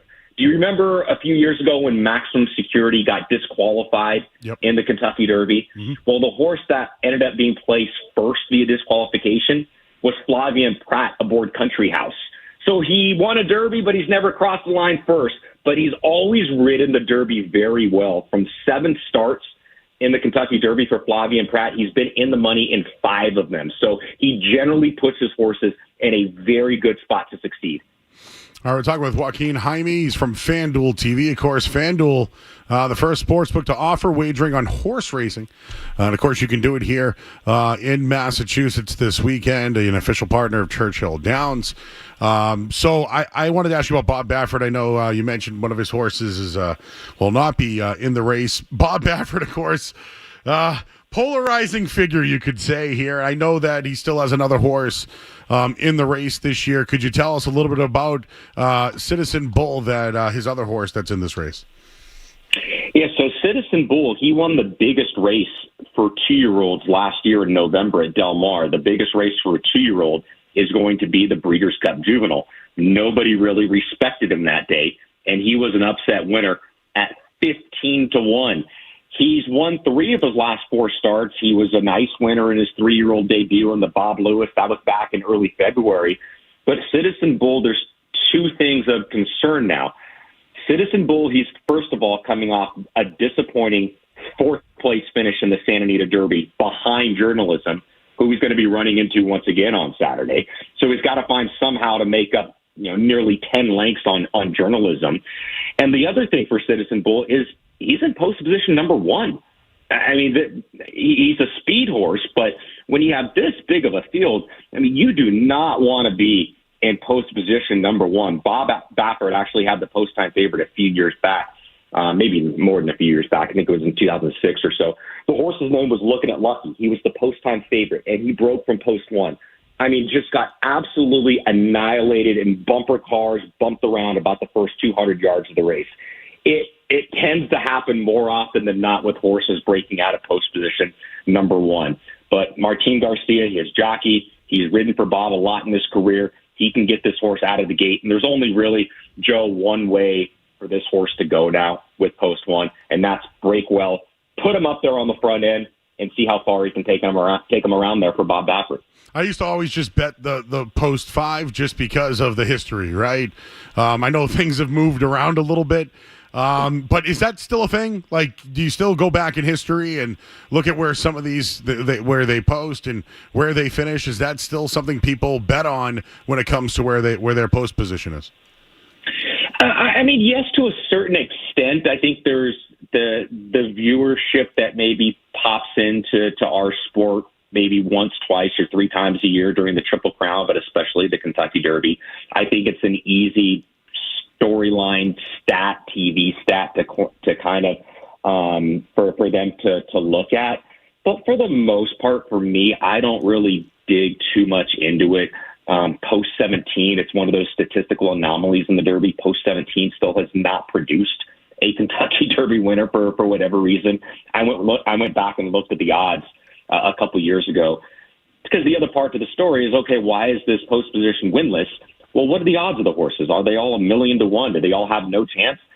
There's maybe a handful of horses going back 40 years or so, whatever I looked at, that actually made some sense of the race. The majority of them have all been long shots. But, you know, in this big of a field with as long as a run-up as they have going into the first turn, other than really post position number one, I don't put too much emphasis into the post position. One thing I do look at, you mentioned Baez is one, or is at least finished in the top three in the last few races here. I was looking at Sandman. I'm semi-interested. I know that they're at the Arkansas Derby at a really nice little place there. So I always look for three horses. I go to three. Yeah. Can you give me a little insight on Sandman? It's a horse I'm looking at. I'm kind of teetering if I should at least get them in here to place. But can you talk about their run up into the Kentucky Derby? Yeah. So Sandman has really gotten better in his last two races. In the Southwest Stakes on January 25th, that was his first start this year. It is one of the worst gate breaks I've seen. I mean, he had just a horrendous stumble. It was miraculous that the jockey even stayed aboard that day in the Southwest. And all that, he actually still ran second. Then he followed it up with a good third-place finish. The main thing that Sandman's connections have been talking about all winter long now as beginning of the spring is, my horse needs more distance, and my horse needs pace in front of him. He got that in the Arkansas Derby. It was his longest race he's run in at 1 1/8 miles, and he finally got the pace to run into. What's going to happen on Saturday? He's running 1.25 miles, longest race he's ever been in. There's a lot of speed horses. They're going to set it up, I think, for a horse coming from off the pace. Sandman's got a heck of a chance in here, and he should be rolling late from the back of the pack. Ooh, love hearing that one. I try to stay away from the square. The heavy favorite, I generally try to stay away from, but get into journalism a little bit here. I know there's probably a ton of money coming. The square better, right? The Kentucky Derby, everyone comes out with their hats, and it's the big day, and they're having their party, but is journalism, should journalism be the favorite? Yeah, no doubt. Based off everything that he has done this winter going into the spring, there's really no debate on who the favorite should be, because I don't have that many holes to poke in him. This guy's been solid all year long. He has 5 lifetime starts, 4 victories. He's won his last 4 races. He won one of the fastest races for any 3-year-old this year in his seasonal debut back on March 1st. And then in the Santa Anita Derby, he won by 3/4 of a length. It's a deceiving margin. He was so much better than that with the trip and the journey that he had. I was reporting that day at Santa Anita. I interviewed the jockey Humberto Rispoli after the race. I said, Umberto, what did you see as you turned up the backstretch? His answer to me, he just said, trouble. He knew he was in a jackpot already. He knew he was already in a bad spot. They tried to pin him in, and rightly so, right? They're trying to win the race, and he's the heavy favorite. Put him in a bad spot. We're going to do what we can do. He got bumped around going into the far turn. He was able to extricate himself out of there, but he lost some legs in the process. But he showed that he could overcome that adversity and still get up and have that heart and determination and still get the victory. He stepped forward from age 2 to 3. He's a beautiful horse. He has the build and the physique of a horse that wants to go 1.25 miles. He's got the pedigree to do it. He has the connections to do it. He's had a perfect winter and spring. He's had no hiccups. He even was able to have a local workout at Churchill Downs to get a feel for the surface since he's coming in from California on April 27th. They were happy with that. I mean, Joe, he's had an ideal winter and spring. There's really not many holes to poke in the favorite in journalism this year. Love that. A long-term mentor of mine, no longer with us, Bob Newmeyer, used to run it. Was just a Boston guy every year, man. Like, this guy would talk horses to me, and I'd be like, sure. He'd always give me a long shot every year, and somehow they'd either place at least, right? So, give me a long shot. Who's some long shot odds that could actually win show or place here? The long shot for me is a horse that's never won a race in his career, like ever won a race. He's a maiden. He's had 7 lifetime starts. He has 0 wins, but he was second in the Arkansas Derby behind Sandman. The way he's in this race without winning a race is he did accumulate enough points on the qualifying system in his last 3 starts to take up a spot in the starting gate. He's going to have the same running style as Sandman, where he's going to be far back. That running style, you need all the racing luck in the world. He's got one of the top jockeys getting aboard him as well. Flavian Pratt has ridden him in his last 2. Pratt now goes to Baeza. Irad Ortiz is now the rider on the 13-horse and Publisher, who's been one of the top jockeys in the country the last few years. Like Sandman, Publisher, he's going to be far back, but he's another that wants the distance. He's getting that in the Derby. He's going to get the pace. He's been unlucky, I believe, this year with some troubled trips and some bad luck. If he gets a clean trip, then Irad's able to work out a good trip going into the far turn. I know he hasn't won a race, man, but I'm telling you, I wouldn't be shocked if this horse was able to hit the board and outrun his odds. Love that. Tell our listeners about the cover. I watch FanDuel TV, man. I'm on there. I got awesome. I know you got to stream it here, but I get it here locally. I watch all your coverage. But what do you guys got going on tomorrow for the big race? Yeah, we've been on site for the last week or so with breakfast at the Kentucky Derby, watching all these horses train and talking to the jockeys, owners, and trainers, and getting that insight into their final preparations. Friday was Kentucky Oaks Day. We were out there on site for all 13 races. We'll be there on site tomorrow for all the races. Once again, 14 races at Churchill Downs. It starts early. Race number 1 is going to be 11 a.m. Eastern Time. Kentucky Derby scheduled for 6:57 p.m. Eastern Time. But we have full team coverage all day long on FanDuel TV. If you need more information, I encourage everybody to use a great resource in going to our FanDuel Racing YouTube page. Interviews, workouts, races, anything you need to get locked in and do all your Derby research is going to be found on our FanDuel Racing YouTube page. But full team coverage underneath the Twin Spires all day tomorrow for Derby 151. Awesome. And new FanDuel customers will have access to a $500 no sweat bet. So download the app, get in on it, everybody. You can bet all day on it. And, of course, the race. What is it, just after 6 o'clock tomorrow? When is post time for this?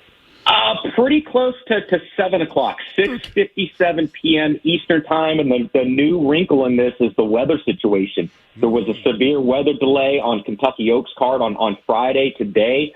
It looks like we're going to be dealing with a sloppy racetrack. So that's a major curveball now in the race. It is. It's a major curveball. Love that. Is there a horse, now that we've just brought that up, is there a horse that's done well on a wet track? American Promise for Dwayne Lucas. His very first victory was over a muddy racetrack.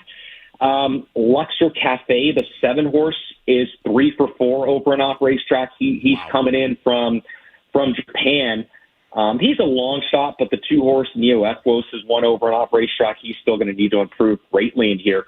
But just a quick scan through, I think off the top of my head, Joe, of the 19 remaining runners, 13 of them have never stepped foot or ever run over an off racetrack. So it's sometimes the type of surface, a sloppy racing surface, where you get chaotic results.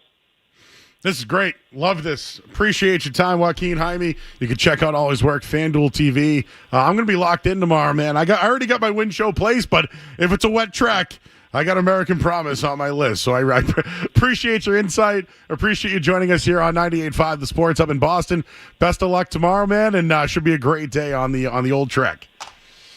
All right, Joe, appreciate it. Thanks for having me, guys. Enjoy the Kentucky Derby. You got it. He's Joaquin Jaime. Check him out. FanDuel TV. Tomorrow they got coverage all day long. You can bet on the ponies. Got to wait for about another hour or so. I got your Joe Me the money. You don't want to miss it, but I already got mine now. I'm ready to go. Was your dad listening, Skaz? I know he's is he going to the track tomorrow? And my dad's a gentleman that lives about 20 minutes away from Saratoga. He frequents it. So yes, he's locked in for tomorrow. He's all about the jockeys. He gets the magazine. He's all about the jockeys. When I went, I met one of the jockeys who won every race. I just bet on him and we won. That's kind of what my dad does. Follow the jockeys. Just bet the jockeys. Could be a messy track tomorrow. Anyways, this is the only place in the city that you can get real Kentucky Derby talk from an expert, other than me. We'll get to the headlines here. I'm Joe Murray, 98.5 The Sports Hub. Sports Hub headlines presented by Celsius Energy Drink.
David Hamilton, he did well tonight. Story of the game, though. Tristan Casas leaves the game. He got stretchered off the field. I don't want to speculate, but he ran. His right foot hit the bag, but as he hit the bag, his left leg, I'll use the word clip or brushed against the first baseman. I think that's where the injury happened, and then he fell and his foot hit the ground, and I think that's where more damage was caused. Wasn't his right leg, his left leg carted off the field. I'm watching the injury. It almost looked like they call it like that Liz Frank in your foot, but the speed and the impact, I think it went further up. I'm not a doctor.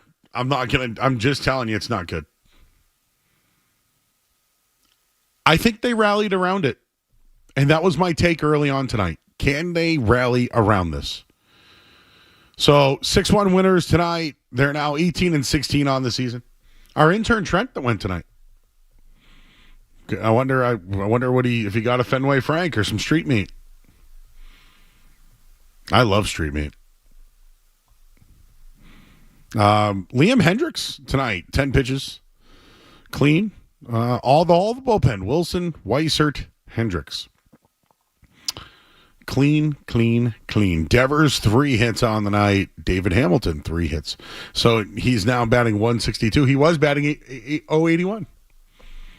That is an improvement. Anything else, guys, on the Red Sox? Appears the Red Sox may have a new celebration, Joe. If you want to check Slack out, an interesting celebration to say the least. I'll let you describe it when you see it. Is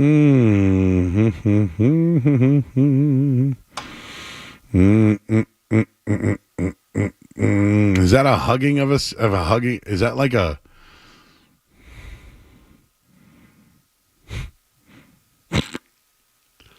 I can't do it because I can't reach my arms around me like that. Let me try. Ready?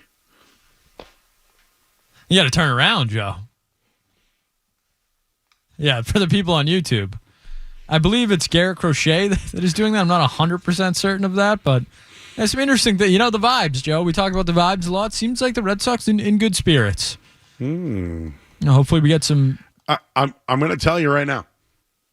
You know that we're going to get this on Monday or over the weekend. The Tristan Casas injury, people are going to be happy about it. I don't want to... We can't celebrate injuries. But you know we're going to get it, Skaz.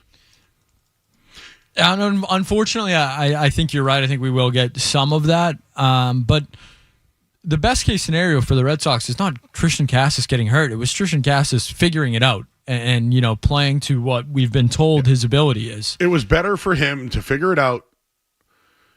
I listen. You already canceled his next contract, Joe. I did. And I already basically have said that I hope they rally around it. I am not a baseball reporter. I am not a reporter. But Skaz, you and I both know this. I don't know how he was received in the locker room. Maybe they rally around this. Who do you think was more well-liked in their respective locker room? Tristan Casas or Joe Milton? I'm going to go Joe Milton. More liked, do you think? Yeah. Weird how we never heard any of that until after Joe Milton left. Just thought that was kind of odd. Very Terry Francona-esque. That's called smear. I have to agree, Joe. Smear. Yeah, I'm not going to comment on that one. But Drake May did say he hopes he can be a backup, didn't he? High praise. I hope you can be a backup one day. He did say it. So I guess you're right. Did they like it? Wasn't he a jerk? I don't know. What was the quote I saw? Bernard had it? Somebody had it. Somebody said they got a direct quote. Drake May said, I hope he's a backup. Maybe there is something there. I don't know. Joe, would you like an update on Jim Montgomery's Blues? I in the update I saw that they were up by 3 goals. Is it still the case? Or They're up by 4 goals now, 4 Joe. goals. It is 5-1 Blues. So they're facing a Game 7 now? It appears so. Jim Montgomery in a Game 7, huh? I have a friend. Against the President's Cup winners, right? The Winnipeg Jets? Yeah. A colleague of mine is very high on the Winnipeg Jets. No, maybe they can win at home. Connor Hellebuck, though, woof. We'll tell them if they want to hedge. I will happily take that. Happily. Justin's in Lynn. Justin! Hey, Joe! Hey! I just want to help you with the injury to Casas. I saw the replay, and it looked like when he went down, it looked like he grabbed his foot. It looked like he grabbed below his foot area when I saw the replay. Yeah, front left foot. It looked like it was the foot, but it was his knee as well. But that's what they said on the broadcast. It didn't look good, and the fact that he had to be stretched off the field didn't look good either. Yeah, man. All right, dude. What do you think about the? You got a prediction on Celtics? Yes, I do. I have a prediction, and I think Celtics in 5. And I think if they can be physical like they were last series and limit turnovers, I think they'll be okay. Hopefully. All right, Justin. Good luck this weekend, buddy. We got the musings. Murray's Musings coming up next, and you will hear it live here on Boston's Home for Sports. 98.5, the Sports Hub. I'm Joe Murray. And, we're going to go to break here on 98.5, the Sports Hub. Don't go anywhere. There's more Joe Murray. On the way on 98.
His third good start. The story, though, Tristan Casas left the game, injured his left leg, carried off by a stretcher. No word yet on his condition. Right now, Blues have a 5-1 lead entering the third period over the Jets, looking to force a Game 7. It's Golden State trailing Houston 37-30 in a pivotal Game 6 in San Francisco. And the Kentucky Derby is tomorrow. Journalism is your favorite. Headlines are brought to you by Safety Insurance, providing comprehensive coverage for your auto, home, and business. Ask your independent agent about safety. I'm Joe Murray. Here's the musings. This is Jaylen Brown. Jaylen Brown turns the corner. Finger roll is up and good. Scoring the foul. Listen to home of the Boston Celtics, 98.5, the Sports Hub. Hey, Skaz, when's the last time you've been on a mandate? Does golfing count or I don't know. That's a good question. What counts as a mandate? I know what you're getting at here. Let's Google this. What is a mandate? Not a mandate. Date. A man date. AI says a mandate is a social outing between two men, typically heterosexual, that isn't related to business or sports. It's essentially a platonic outing that might involve activities like dining, going to a movie, or simply taking a walk. So I would say golf does not. Golf is a sport, right? So golf is not a mandate. Well, our very own Fred Toucher and Adam 12 are out on a mandate tonight. They posted it. This is the only reason why I'm talking about it. But it looked lovely. Beautiful night in the city. Yeah, walking down Commonwealth Avenue. I don't know where they had dinner, though. I'm very interested in that. Of course. Fred paid. Good man. Because he's a gentleman. He also paid for the tickets to the show that they're going to at the Paradise when Fred thought he was going to the Middle East the entire time. Middle East still exists? Oh, yeah. Okay. See, but do you think he doesn't understand, one's Cambridge and the other's Boston? Who am I to assume, Joe? Yeah, it's true. But they're on a mandate. That's a mandate. So I'm thinking about this. When's the last time I've been on a mandate? I mean, I've gone out to dinner with a buddy or grab some drinks, but we're usually watching a game or something. So I don't know if that exactly constitutes, but love a good mandate. Have you gone to a movie with a dude, like another friend, just you and a friend? It's been a while since I've been to the movies, but yeah, I've been I've been with a buddy and my brother or something like that for sure. I think it's been a long time since I've been to the movies, Joe. A long time. I think the Barbie movie might have been the last. So that's not too long ago. I went to the Eras tour. Oh, you liked it? I loved it. Mandate. I mean, Bird and I have... Oh, for sure. Countless, probably. We actually had a mandate at Route 1 Grill House together. And we got everything. Steak tips, ribs, pizza. One of everything. Is WrestleMania considered... Oh, it's a sporting event, right? It's an event. Again, is golf a sport or an activity? When you're doing it recreationally, I think it's an activity, but it's a sport. Mandate, huh? Joe, you had a mandate recently? Yeah?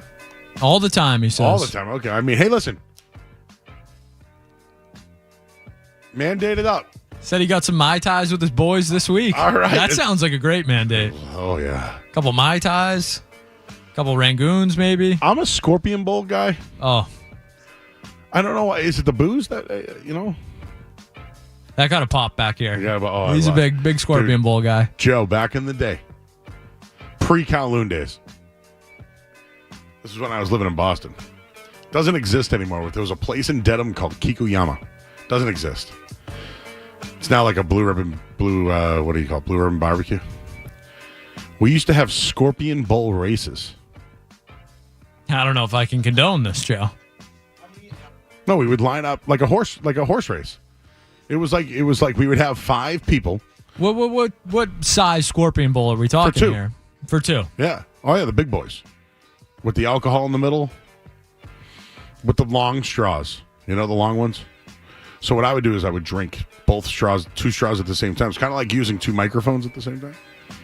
I don't know if I can condone that either. But yeah, we would have Scorpion Bowl races. And I could suck them down, baby. We got a couple good, the chat's always good, but someone, Brian Griffin, said, yeah, I went to the Eras Tour in 2025. That's the Boston Red Sox. So, ba-doom-tisk right there. Good for him. And someone else chimes in and says, a big weekend for Fred this weekend. He's throwing out the first pitch at the Woo Sox on Sunday. Fred's going to Worcester? Joe, I'm just the messenger. I don't. Massachusetts! I try and listen to as much of the morning show as I can. Yeah! Didn't hear that, but good for Fred if he is. It's got some hills. The Worcester Hills. It's the heart of the Commonwealth. Oh, yeah. Worcester, Massachusetts. All right, Fred, you got to go to either the Boynton or Seoul. There's a great little food court. There's a dispensary next door, too. What's the place in Worcester you're always... Boynton. Is that the one you're always hyping up right by the there's stadium? Boynton, Seoul. They're right next to each other. Fred's going to Worcester? He's going to hate it. Joe, come on. He's going to hate Worcester. I'm telling you right now. What's wrong with the great city of Worcester? Because you have to drive there. From what I gather, Fred does quite a bit of driving for sporting events and stuff. So I think he's ready. He listens to us. He's always driving around. Busy guy. He's going to pick up his kids. I wouldn't know what that's like, Like, imagine if that was your life, like just picking up your kids all day. Couple years away, Joe. Couple years. Oh, Holy Cross 98. People are happy about that one. He's going to hate Worcester. The park's beautiful, though. They have done the Kelly Square. They've done a lot of good. I'm pro Worcester. I think there's great food scene out there. It's got a lot of history. Hills. The smiley face. It's right. It's where it all. Harry Balls. Excuse me? No. Excuse me, Joe? Google the guy who invented the smiley face. Please do it. I love Worcester. Joe, it's Harvey. Oh. Harvey Ball. Yeah. A slight slip of the tongue. I said Harvey Ball. Yeah, Harvey. Yeah, that's what you said.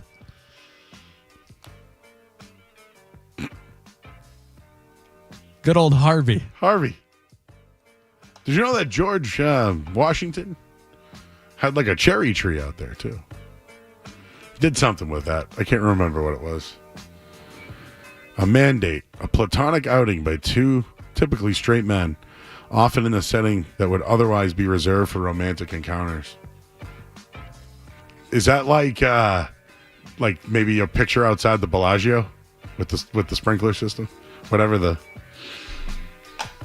Would that be like me and Street Team Joe eating pizza together at a table? You guys go to Hooters for a nice afternoon? Oh, yeah. Maybe some B-dubs, all you can eat. Pop a shot and wings. The hot date. Some birthdays today. You see any of these bad boys? I have not. I found out this birthday from his wife. But actor and pro wrestler Dwayne "The Rock" Johnson turned 53 today. He did not show up to WrestleMania. And a lot of people were upset about that, Skaz. Were you? Yeah. You know why? What's the whole final boss gimmick about? Cutting promos. Where's the final boss? Where was he? He married a local girl, Lauren Hashian. Her dad was Sib Hashian of the band Boston, the drummer. And I believe he spends some time in Linfield, but believe he's spending most of his time in Maui these days. Did you see the preview for his new movie? It looked all right. Do you think that could be the first good movie of his career?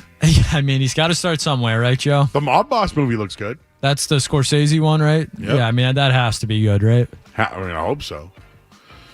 Christine Baranski, 73 years old. We were talking handsome guys earlier, Joe. How about David Beckham's 50th birthday today? I bet you he's having a nice little mandate. The Becks, probably him and Messi hanging out down in Miami. Singer Engelbert Humperdinck, 89. That was one of my grandmother's finest right there. Tiptoe Through the Tulips? Or is that Tiny Tim? I get them mixed up. Me too. Lou Graham of Foreigner is 75 years old.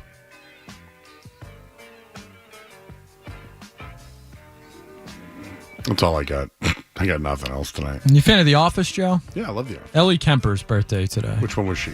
She plays like the new secretary. After... she's Unbreakable Kimmy Schmidt, I think is her show. Yes. Yeah. Go with that. Kyle Busch. Ooh, okay. Soccer. Oh, not soccer. NASCAR. NASCAR. Princess Charlotte of Wales. Oh, there you go. Yeah, that's not a great birthday day today, Joe. Pat McAfee? All the Rock and Pat McAfee have the same birthday? I guess so. Oh, he's lit right now. Is he even awake? Do you think he's coherent right now? Sure. Yeah, why not? When he was in Vegas, he was not. I have no sources on that. It's also former Red Sox Jared Saltalamacchia's birthday today. Good for him for making it on the famous birthdays page. It's got a long last name just like you said. That was one of the first where I was like, they can fit all these letters on the back of the jersey. Scaramozino. Mozino was a glove I had. I wore a catcher's glove. Mozzino. Do you ever have those? Close enough. Yeah. I had a Murray bike growing up. I had the first glove I ever had was a Barry Larkin. It was the first glove I had. Barry Larkin. Good player. Shortstop. Cincinnati Reds. Joe, you're familiar with the Big Boss Man? Say the Big Boss Man will make you walk the line. Is the Better Big Boss watch it because you'll be serving hard time. Ray Washington Traylor Jr.'s birthday today. Wow. The Big Boss Man, born on this day in 1962. He was Big Bubba after. Because he couldn't use the Big Boss Man gimmick. I have 2 of his Hasbro figures at my house. But he was the Big Boss Man. You better walk the line. If not, you be serving hard time. Him and the Mountie had a great... The Mountie was the... Let me guess, Canadian? I mean, how more WWE is that? They were real creative back in the day. Because I'm the Mountie, and I always get my man. With the French. I was going to say, was that your Canadian accent? His name was Rougeau, Jacques Rougeau. Very French. But he was the Mountie. Great action figure as well. Came with the hat and he had a taser gun. More of a Jacques Cousteau guy, you know? Okay. All right, that's it for the musings tonight. Should we take this call? Someone's got an in or out. Yeah, why not? Hopedale sounds like a town that you want to live in, where you hope good things happen. Jeremy's in Hopedale. Hi, Jeremy. Hey now. Hey, Joe, thanks for taking my call. In or out on a WrestleMania at Gillette Stadium? Don't say out. Don't do it. Don't do it. It's long overdue. Okay, what month would it be in? Well, the rumor for this past WrestleMania was that it was going to take place in May, and then it ended up taking place on Easter weekend. Listen, if the month of April in New Jersey, not once but twice, and now in Pennsylvania, if it's good enough there, it's good enough here. Did you know that Jonathan Kraft is on the Endeavor board? Yes, I did know that. I'd be in, but you know what? Personally, I like to travel for my WrestleManias. And we got screwed from SummerSlam on COVID. Yeah, that is true. Yeah, that was supposed to take place at the Garden. That would have been great. And supposedly they looked into doing a show for NXT, I think, at Fenway Park. Yeah. Yeah. If there was one at Gillette, dude, I would call our buddy Adam, and I would get a suite, and we would legitimately have an amazing time. A designated driver. That's what you would have. I'd get a limo, actually. It would just wait for us the whole time. There you go. Thanks, Jeremy. All right, let's go to break. Street Team Joe. We're going to go to the track with Street Team Joe. That's something I'd love. That's a mandate. It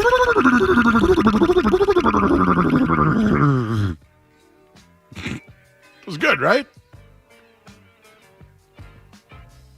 Not bad. I'll give it to you. I love horses. Buttercup. I'm out on horses, but yeah. Butter stuff. I don't trust a horse. Yeah. I love the races, but no interest in getting on a horse. The zero. Right. Done it a couple times, out on that. Real quick, this guy keeps calling. Noah's in Pepperell. Noah.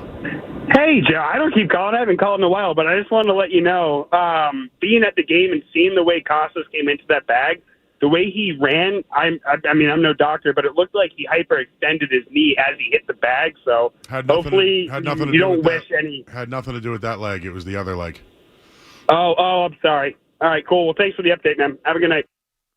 All right, I'm Joe Murray. You're listening to 98.5 The Sports Hub. You're listening to Joe. You're listening to Joe Murray.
It's Joe Murray on the Sports Hub. Say his name and he appears. I believe in Joe Murray. I believe in Joe Murray. From Boston to Calhoun to either shore. I believe in Joe Murray. I believe in Joe Murray.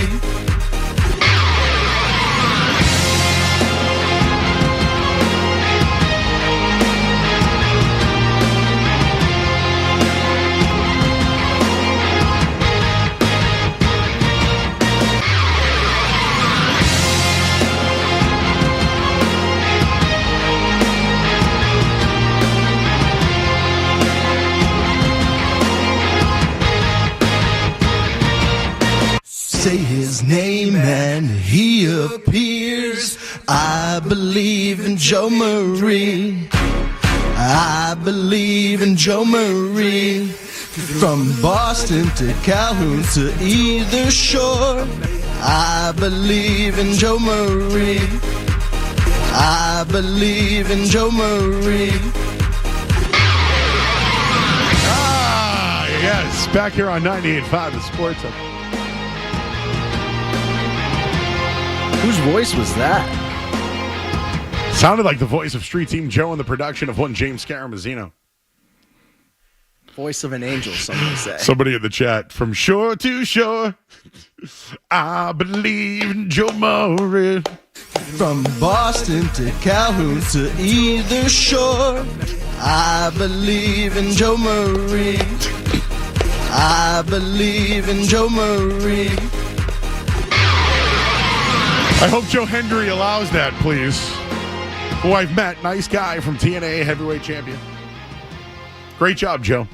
Thank you. That was my first singing task. I thought I knocked it out of the park, in all honesty. So Street Team bring Joe him in the on. house, everybody. Street Team Joe. Joe Ariano is his name, but we don't call him that. We've had a day today. You did the production, right, early on, you and Skaz. I left the room. I just said, hey, I got an idea. We got to do this. Do it. You guys did it. Skaz wrote the lyrics. He did, right on the kinda, fly. sorta. On the fly. He's like, you got to do from Boston to Kowloon to either shore. And then that's where it. We were debating a second verse, but our capacity stopped at one verse. Story time real quick, because I like stories. I went to WrestleMania, and Randy Orton, who's the RKO, he needed an opponent. And so they were trying to find somebody that they could give a big moment to but lose. And so they brought in Joe Hendry, and that's how it started. I believe it. So I'm sitting there, and there's like 80,000 people there. And I'm just looking at it like, oh my God, this is amazing. And then I'm like, how haven't we done this yet?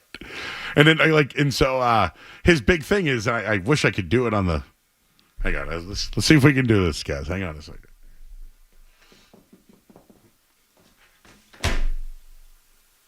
Oh, this is when if you're not on YouTube, you don't know what you're missing. I loved it. Let's see how it looks. Tough translation for radio. But he does this He basically turns around and strikes a pose. Here we go. Here we go, everybody.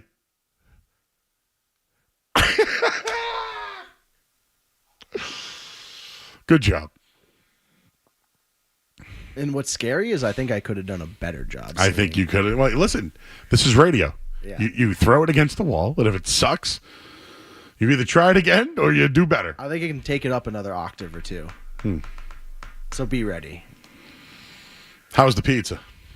It was delicious. What was it? Burnt Edges? Burnt Edges Pizza, Waltham. They're at the Moose Lodge. Yeah, my dad and I have been, because we've seen it all over social media, so we've been trying to get that pizza for quite some time, but it's membership only. No, I know a guy. So you know a guy, you can get me in. I got you. But they had like 4 or 5 crazy types of pizza we had in here. Just like not your average pizza. Like we had chicken and waffles was one of them. That one was incredible. That one's really like that, who makes that? No one. No one makes that. I liked the Angry Pie. And what was in that again? I feel like it was linguiça. Yeah. Because bar pie, out that way, it seems. The crust was super crispy. And well done pizza. You can tell they took their time cooking that. The worst thing is an underdone pizza, Joe. Absolute worst thing. Out. I like a good undercarriage that you can scrape. Yeah, I told you my favorite pizza was their pickle pizza that they just had. So it was like pickle. It was Pickle like and pastrami, the right? The sauce was like mustard, and it had pastrami and like pickle chunks on top. It sounds disgusting, but it just kind of reminded me of a pizza Fenway Frank. A Fenway Frank pizza? Yeah, I got all the Fenway Frank toppings. Do you know why this happened, by the way? Why? This brings up a great topic.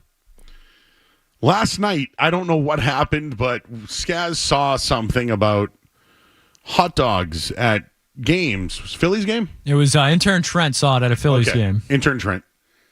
And it was a hot dog, but with like chocolate syrup on it. In or out? I'm out there. I'm very far I out. was out too. Yeah. But I would dip it.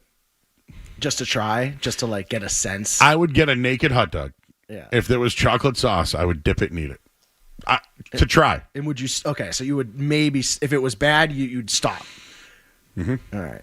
I can get behind that. Yeah. I feel like just forcing yourself through a whole chocolate dipped hot dog could be pretty tough. You're right. I don't know if I ever told you this, but one night I wanted to make a General Gao pizza. Did the whole thing. I went to Market Basket. I got dough. I made a whole dough pizza. I went to Kowloon, ordered a General Gao chicken, and I poured all the sauce I took all the chicken out. I'd be in on that. And poured the sauce all over it. And then I put cheese on it, and then I cut the General Gao's on top and baked it. There's a video somewhere out there. And I ate it, and right away it was good. But the third, fourth bite started, I only could eat 2 slices. Yeah. I mean, and then I ate it with a fork like later on in the night, and that was it. Yeah. Can you make a good pie? I don't think I'm not a chef. Okay. Like, can I get by? Yeah. But I love to watch cooking videos though.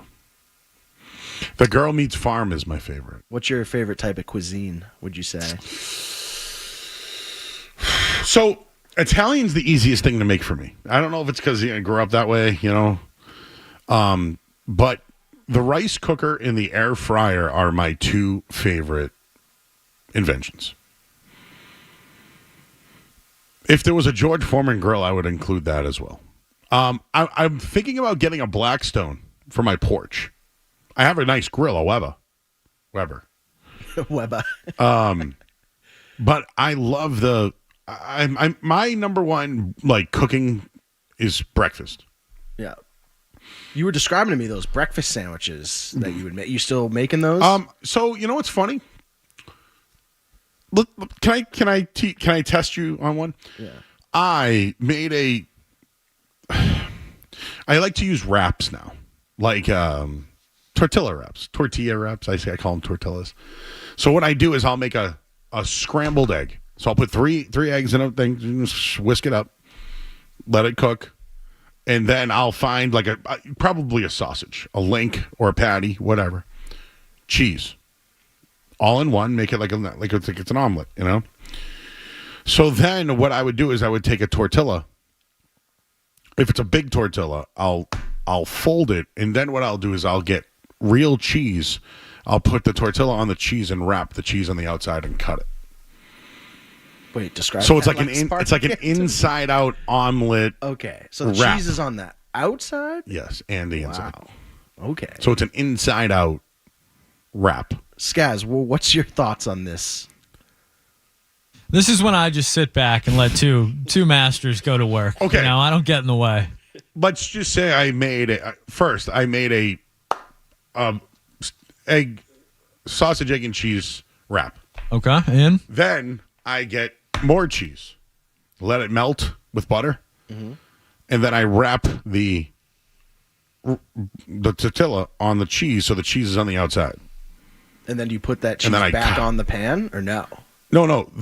I roll the burrito on, and so the cheese is on the outside. Okay. Get it? Yeah.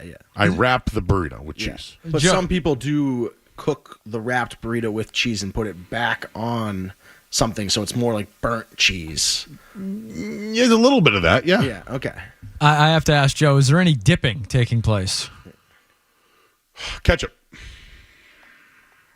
I'm not a hot sauce guy in the morning. So, yes, my dipper is... You're a ketchup on eggs guy. Ketchup on eggs. Yeah, not for me. Not going to criticize it because I know it's very popular, but I'm just with not you for on me. Ketchup.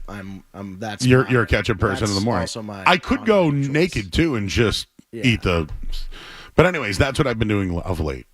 That sounds good. I don't need the cheese on the outside all the time. It's just when I get creative. Yeah. If you have a little extra time in the morning. Yeah. We were going to talk horses here. I want to know who you're going to pick based off the name of the horse.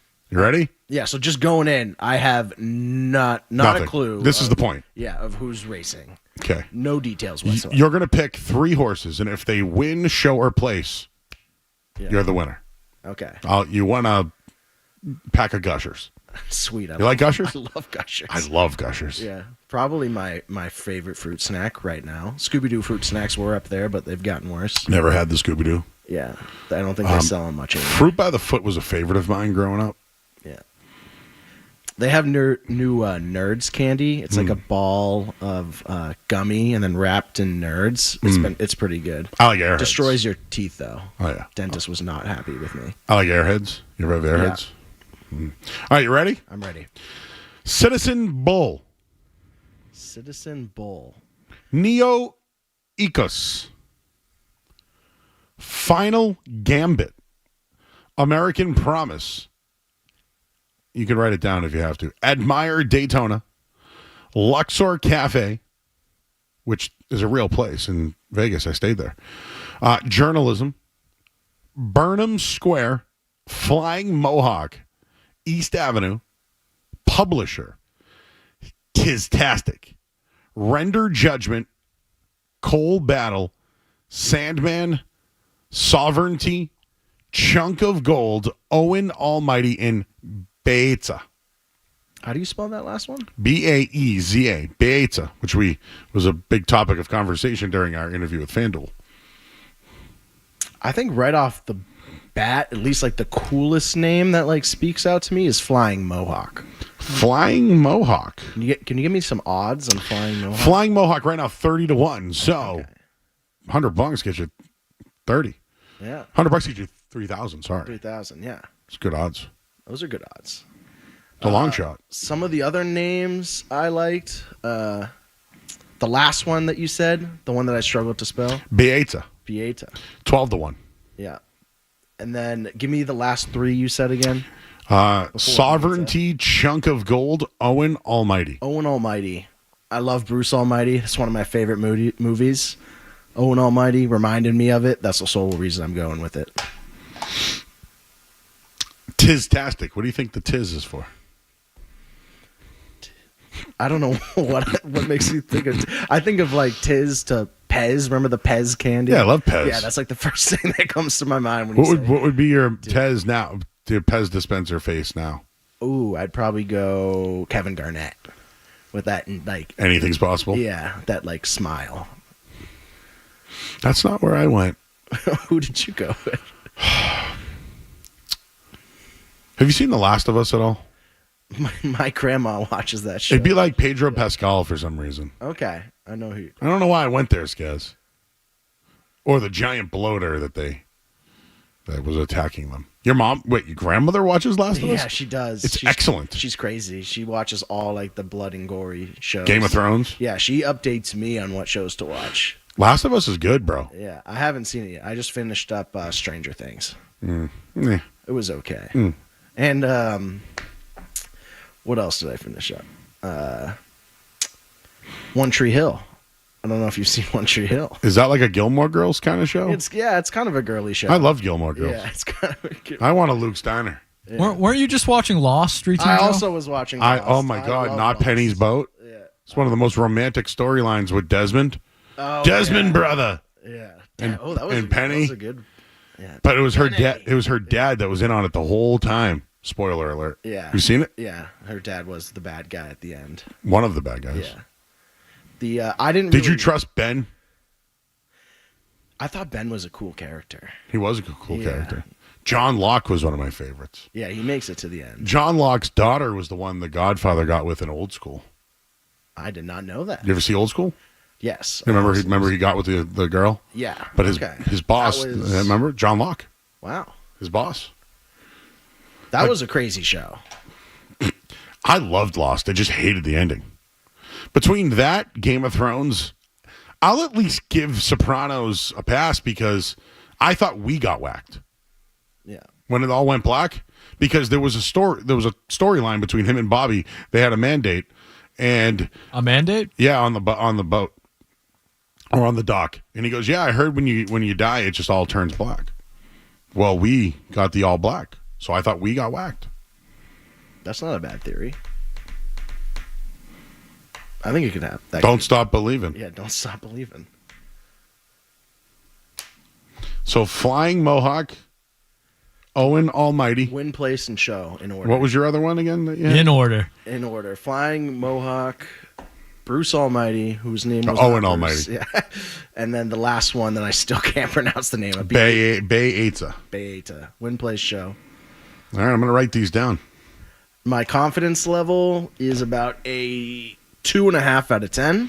Yeah, but at least you got picks. I got so some tomorrow, picks. Yeah. when someone says, "Who do you like in the Derby?" You'd be like, "I got 3 horses." Wait, so can you explain the trainer thing to me that we were discussing in the back? Yeah, so Bob Baffert owned 3 horses.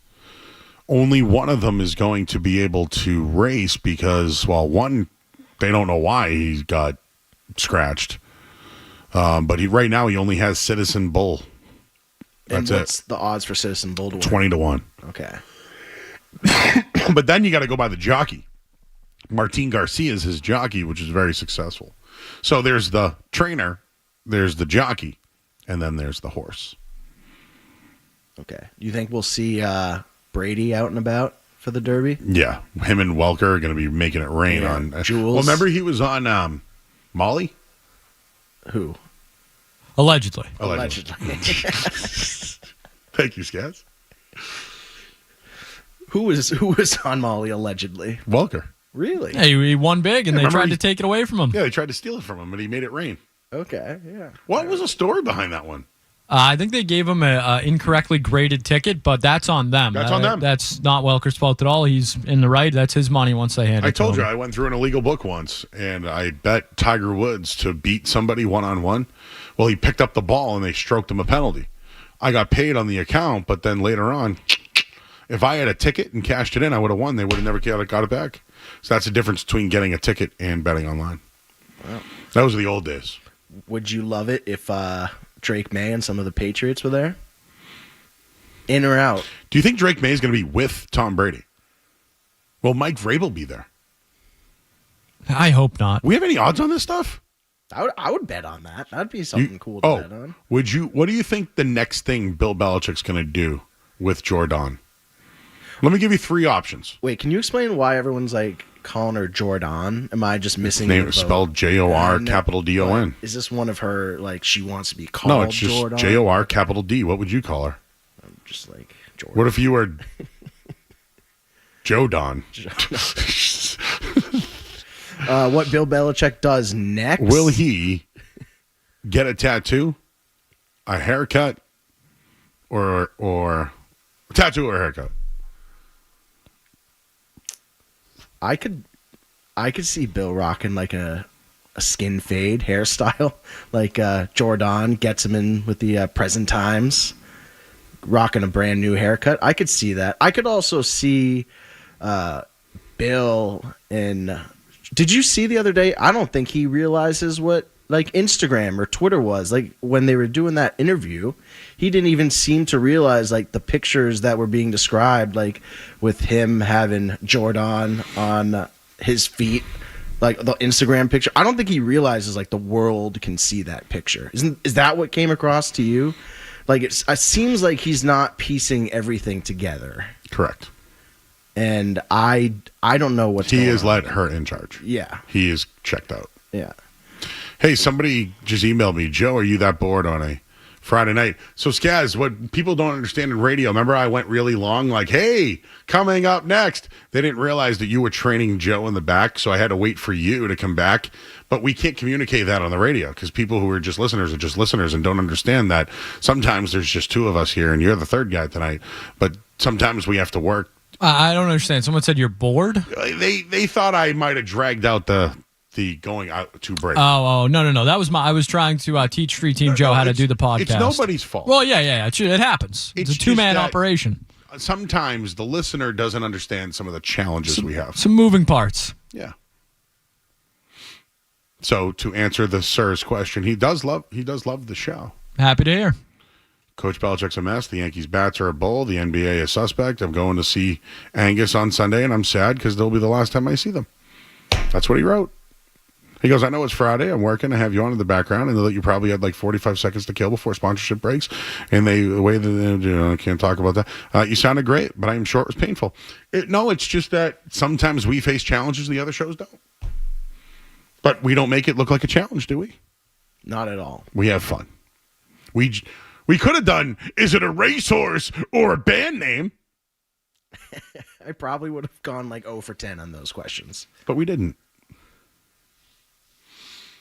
I like that. We have fun. I think that could be like a slogan of some sort on the night show. Like, we have fun. Yeah.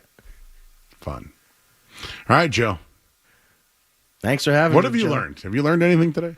Yes, Skaz taught me how to do the podcast. So we're picking up little stuff at a time, and hopefully I can be start contributing more and more to the night show. All right. Well, our interns are gone. Yeah. Oh, this is the perfect time to step up. So you can show your goods. Yeah, no competition. Show off your goods. Can we go into the break one more time with I Believe in Joe Murray? This was a Street Team Joe Mazzino production. Say his name and he appears.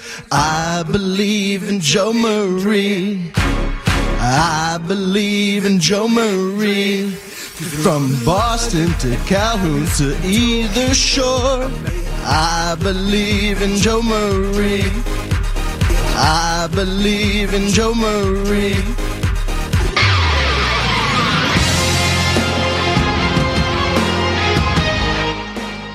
Sports Hub headlines presented by Celsius Energy Drinks. Red Sox 6-1 winners tonight, led by the bat of Alex Bregman and Rafael Devers. But Tristan Casas left the game on a stretcher. He injured his left leg. We're waiting on an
Midday, Joe Murray gets you right through the night. I actually spoke with women today. On the Sports Hub. Monday, we will have what time is the Celtics game?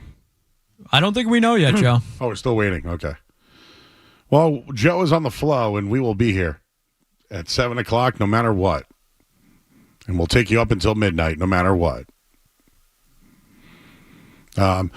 Just wanted to shout out our interns who will be, are they graduating or are they just finishing the year? I can't remember now.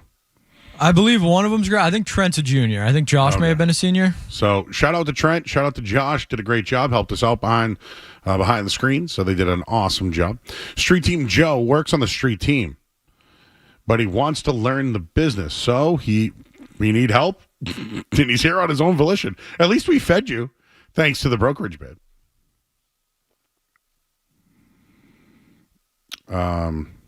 Someone said they couldn't call in. I don't understand what happened here. Do you know what they're talking about?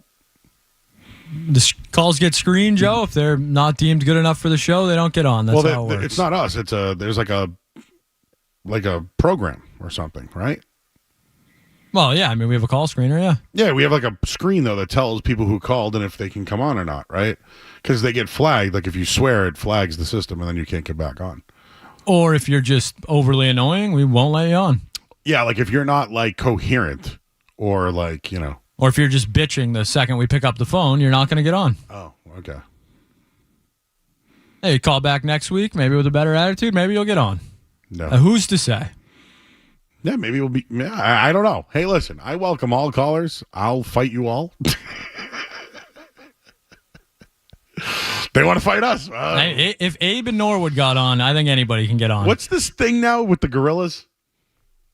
Yeah, like 100 guys versus a gorilla was a big debate this week.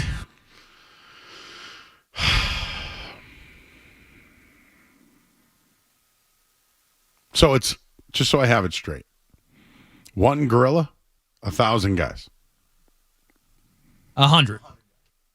I would rather fight 1 gorilla.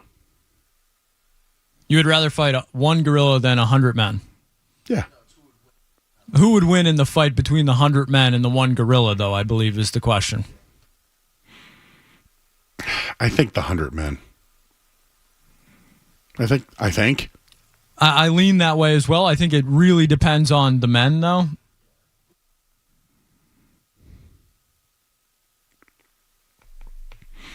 I'm going to lose to a gorilla. So, I mean, I'll just take the loss.